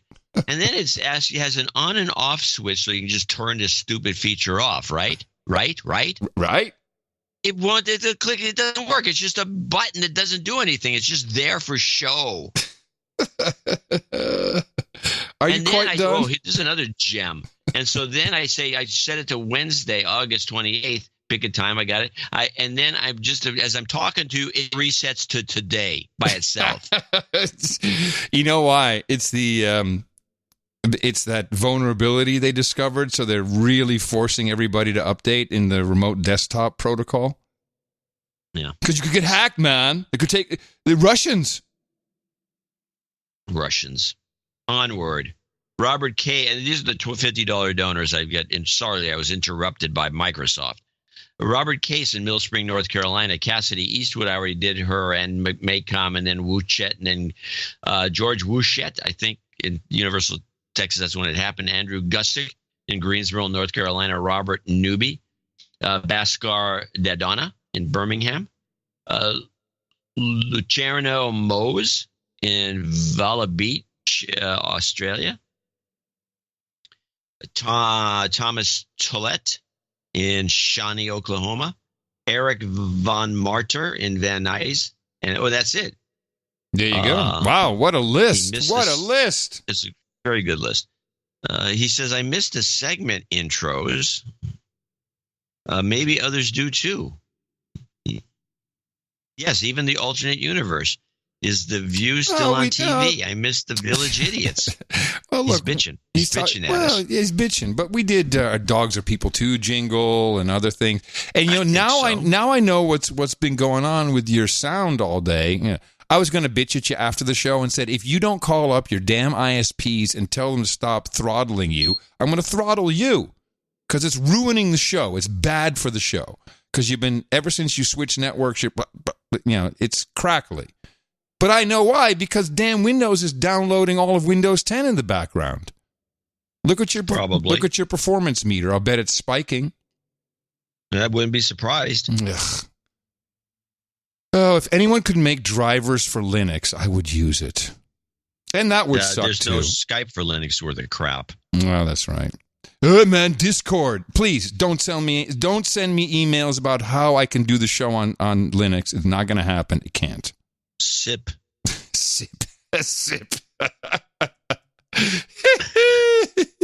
Hey, thank you to our producers who graciously supported us today. This perfectly makes up for the last show. Let's try and even it out so we have consistent amount of show every single time. That would be great, but I'm not complaining. The Broke Beagle did his job. And again, there are so many people who help with this show, and we don't have listeners, we have producers. And we have producers who can give us info. We have producers who can do artwork, who can do clips, who can do jingles. Some people just don't have the skill to do the technical work, do clips, etc. Some people have no talent, but that's okay. You can still produce and participate by joining one of our monthly programs. What are you laughing about? I'm doing a great pitch here. You're insulting people who have no talent. People have no talent in making clips, picking great clips. You know, it's okay. People see things, they send it, that's fine. But if you really want to help, that's how you participate. If you can't do the other things. Like Chris Wilson, like, oh, I'm going to get back on my monthlies. Dude, you don't have to donate ever again. You've done so much for this show. So that's what I'm trying to make a distinction of. It's like everybody can help. Everybody can pitch in. And as I said, under $50 is for reasons of anonymity. We don't talk about it because that's the first rule of the donation club. And also, it's people who are on our monthlies or some weekly or episodic programs. Hey, chip in, everybody. What have you got to lose? I'm throwing it all out now. Seriously, please help us. Go to the following website. That should help us with support for our Sunday show. Dvorak.org/NA. Karma's as requested. Jobs, jobs, jobs, and jobs. Let's vote for jobs. You've got karma. No agenda. That's right. And I have a note here to say John has a note here before we do a quick rundown of the meetups that are happening in the next few weeks. This is Baroness of Kent County. She's looking forward to the San Antonio meetup next Saturday, August 17th. I have plans to give away the first 10 guests one of these Trump 2020 bills, which John, she sent me a pack of. Stop. You're reading a note for a meetup that happened. Oh. I thought you had a meetup report. Oh, well, she gave away these bills. By the way, these bills are dynamite. You can get them on Amazon. No agenda. Okay, everybody. Yeah, massive fail. Here's meetups. You can attend these meetups. Just go to noagendameetups.com. Today in Charleston, South Carolina, and in Toronto. Tomorrow there's a meetup in Salem, Oregon. On the 25th, Lincoln, Nebraska. The 29th, still on deck, Burning Man, Black Rock City, Nevada. The 31st, Busan, South Korea, and Sao Paulo, two separate ones, obviously. The 31st of August, Petersburg, Ontario, Canada. And moving into September, the 5th of September, Seattle, Washington. The 6th in Calgary, Alberta. The 7th in Zurich. That should be a good meetup. The 17th, Pittsburgh, PA, and El Paso, Las Cruces. The 20th of September, Southeast Louisiana and Nelson, British Columbia. The 26th of September, Las Vegas and Luxembourg now on the list. Hello, Luxembourg. And Copenhagen checks in at the 28th of September. Go to noagendameetups.com to find out more about where you can meet like-minded people of all ages, all backgrounds, race, creed, color, religion, but you'll all have something in common. Small amygdalas. When will Liechtenstein show up on the list? noagendameetups.com. It's your birthday. Yes, it was just discovered today as the 22nd of August, 2019. Belated birthday, Sir Paul Webb celebrated on the 16th. We say happy birthday to Sir American Carnage, who turned 29 on the 18th. Lisa says happy birthday to her daughter, Olivia May. She was born on the 18th. New human resource. Congratulations. Brian Mann, happy birthday to his son, who turned 10 on the 20th. Joel Trenchell, happy birthday to Carol Ann Chase. She turned 60 on the 23rd. It's tomorrow. Leah Bilancio, happy birthday to Jessica Stobie, the 28th. She is 28 today. Sir Patrick Coble says happy birthday to his son James. He's turning 9. Baroness Whack-A-Mole says happy birthday to Sir American Carnage, turned 29th on the 18th. We did that one. Terry Rulick, happy birthday to her smoking hot boyfriend Chris Hanton, 46 today. And Corey Colton in Cleveland, also 48 today. Happy birthday from everybody here at the best podcast in the universe. Quite the list, and we've got a couple of knightings as well. If you can grab your blade, Monsieur Dvorak. Yeah, I got it right. Sacre bleu.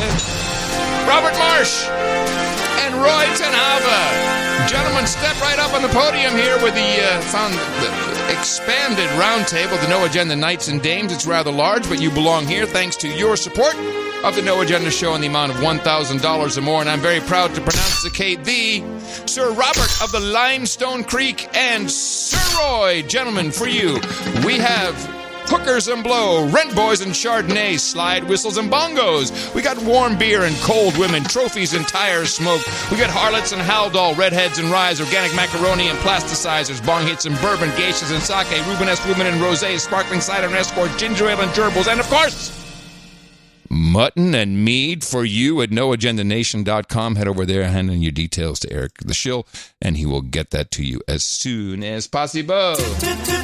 Title changes, turn and face the slave. Title changes, don't want to be a douchebag. We got one title change today, but it's well-deserved. Sir Craig Cutner now becomes the Viscount of Georgia. All of it. He's taken over all, and you can find out more as you go to itm.im/peerage, and you learn where all of our knights and dames are of No Agenda Nation who will be in charge of those protectorates during and after the Armageddon. And thank you again, Sir Craig.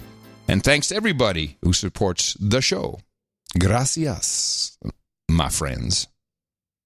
Well, I have a actual deconstruction which I like to run. All right.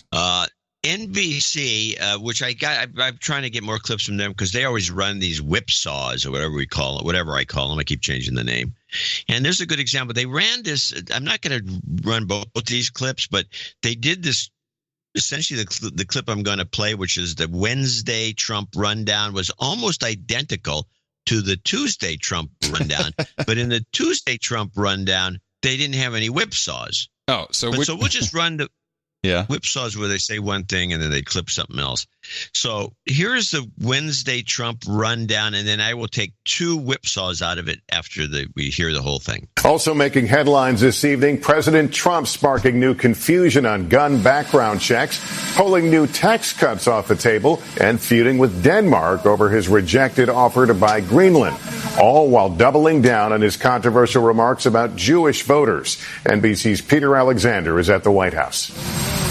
President Trump tonight delivering mixed messages about enhanced background checks for gun buyers. Oh, I have an appetite for background checks. We're going to be doing background checks. At the same time, after another call with the NRA chief Tuesday, arguing the existing system is already strong. We have background checks, but there are loopholes in the background checks, and that's what I spoke to the NRA about yesterday. The president also appearing to reverse course amid concerns the economy may be weakening, an outlook he disputes. After floating the idea of a tax cut Tuesday, payroll tax is something that we think about. Today saying it's not on the table. I'm not looking at a tax cut now. We don't need it. We have a strong economy. The president again defending the ongoing trade war with China. This isn't my trade war. This is a trade war that should have taken place a long time ago by a lot of other presidents. Delivering this self-aggrandizing assessment. Somebody had to do it.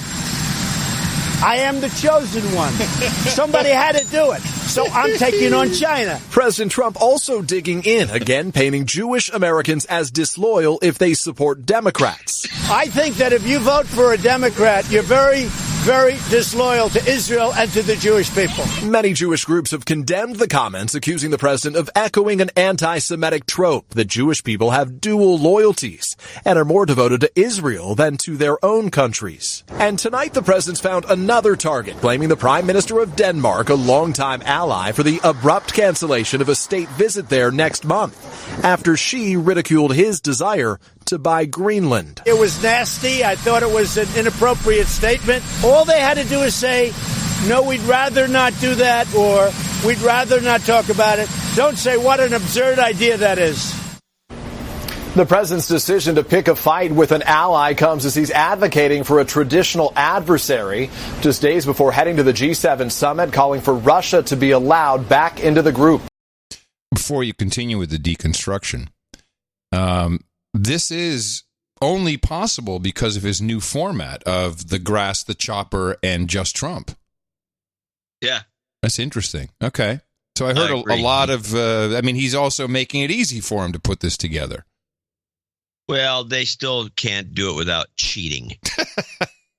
Yeah. They can't. They just can't do it. They can't bring themselves to it. If you listen to the Tuesday version of the same thing, it was pretty straightforward. There was no cheating in that one. Same exact report. But somebody obviously at NBC, really one of the worst of these networks, said MSNBC, being the epitome of it.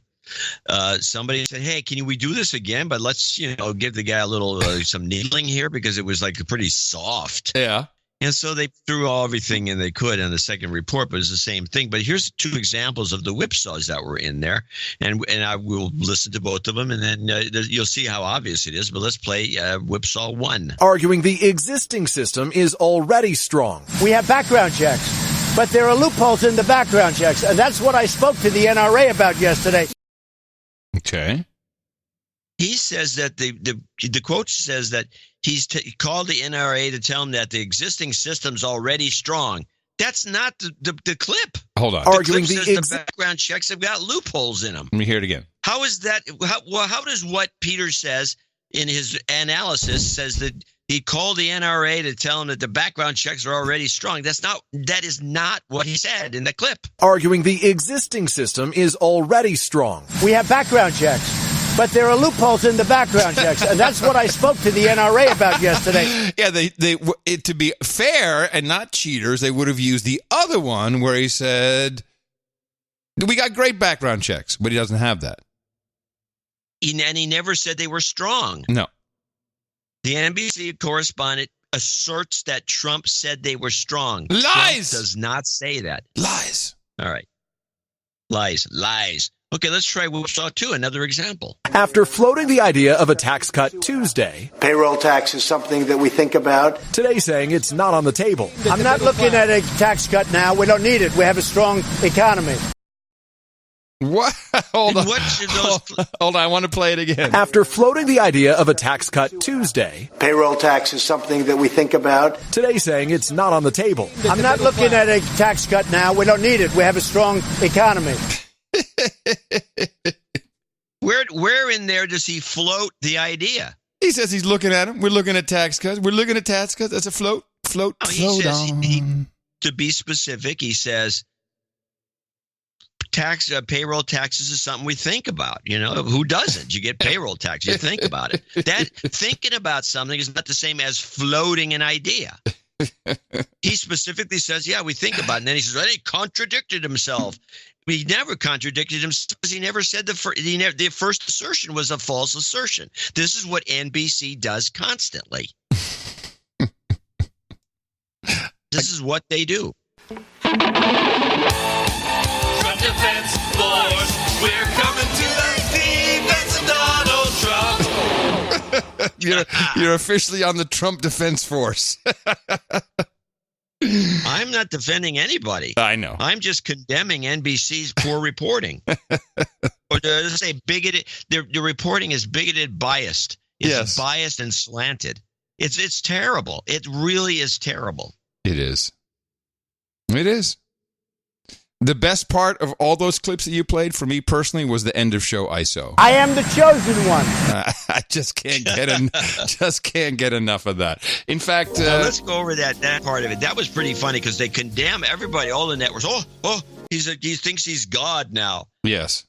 If you watch the video, Trump's out on the lawn and he's mocking the whole idea. Yes. And he turns to the left and looks up in the sky and kind of throws his arms out and says, "I am the chosen one," as a joke. What he should do. And nobody takes.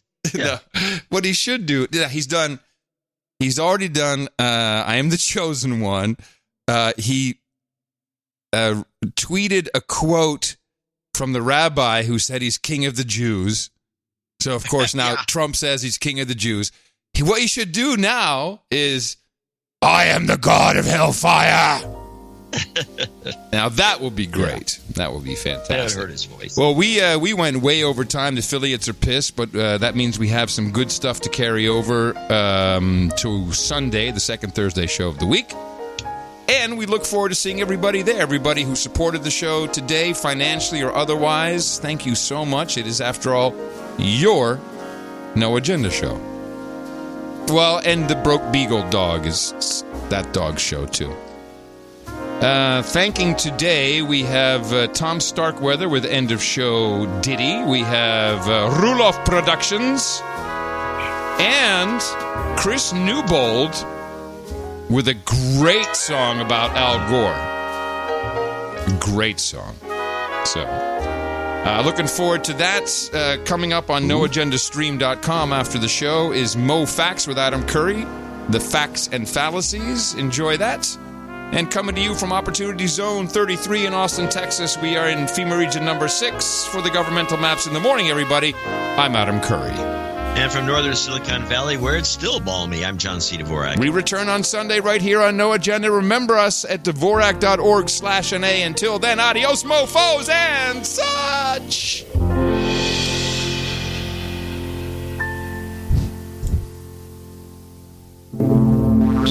We choose science over fiction. We choose truth over facts. Of course, they're all over the place, right? In major chain restaurants and at thousands of grocery stores across the country. Wow. Hopefully, we learned what was going on there. I have all the answers. I've been sitting on them, waiting for America to get there. I know that people love to embrace conspiracy theories. Let me give it to you in a nutshell. In a very strange way, by a weird fluke of history, I ended up in the center. But you've got to look at who's going to win this election. And maybe you have to swallow a little bit and say, okay. I'm not impacted by who advertises on my show. I don't know who advertises on my show. We choose truth over facts. Wow. A Clinton spokesperson calling the tweet ridiculous and, of course, not true. All right, just look out the window at what's going on. If you were writing a thriller, you wouldn't put in anything this obvious where he just gets whacked before the trial. Sharing an unfounded conspiracy theory, speculating. It is determined after years and years to find out what the truth is. But I think that the truth is, at its core, probably something. If my company hadn't been successful, we wouldn't be here today. So enough with this stuff. So is it healthy? Probably not. I say this train's on a roll. Of them all, most modern, most beautiful, most thrilling to ride is the California Zephyr. Sorry? Sorry? Sorry? Sorry? Sorry? Sorry? You got a topper? Oh, yeah. Sorry.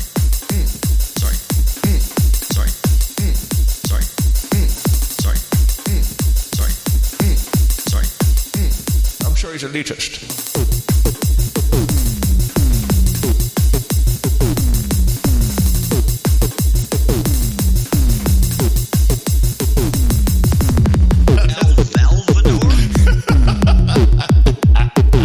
This committee about U.S. policy in El Salvador.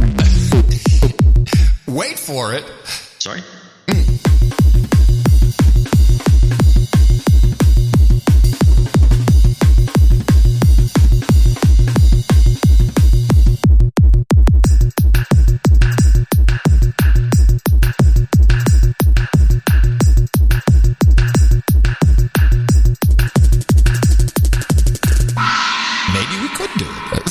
Actually wasn't that bad. I think we could. There goes the ziffer.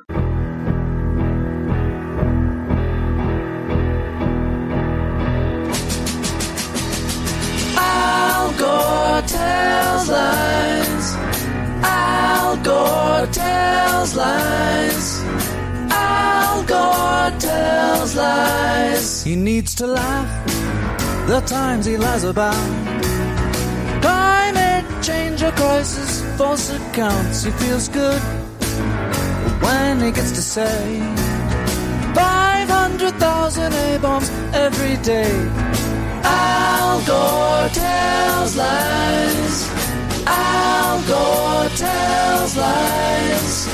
Al Gore tells lies. It's global warmth with snow still falling down. Freezes my poop as it hits the ground.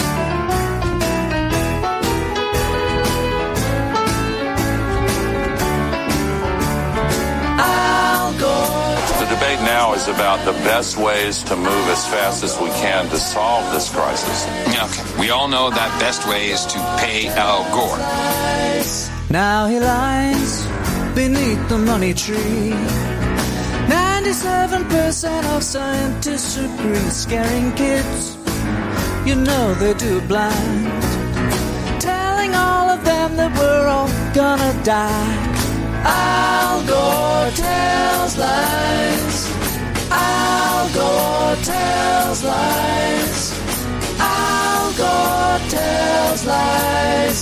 Al Gore tells lies. Al Gore tells lies. Al Gore tells lies. The best podcast in the universe. Mofo. Dvorak.org/NA. I am the chosen one.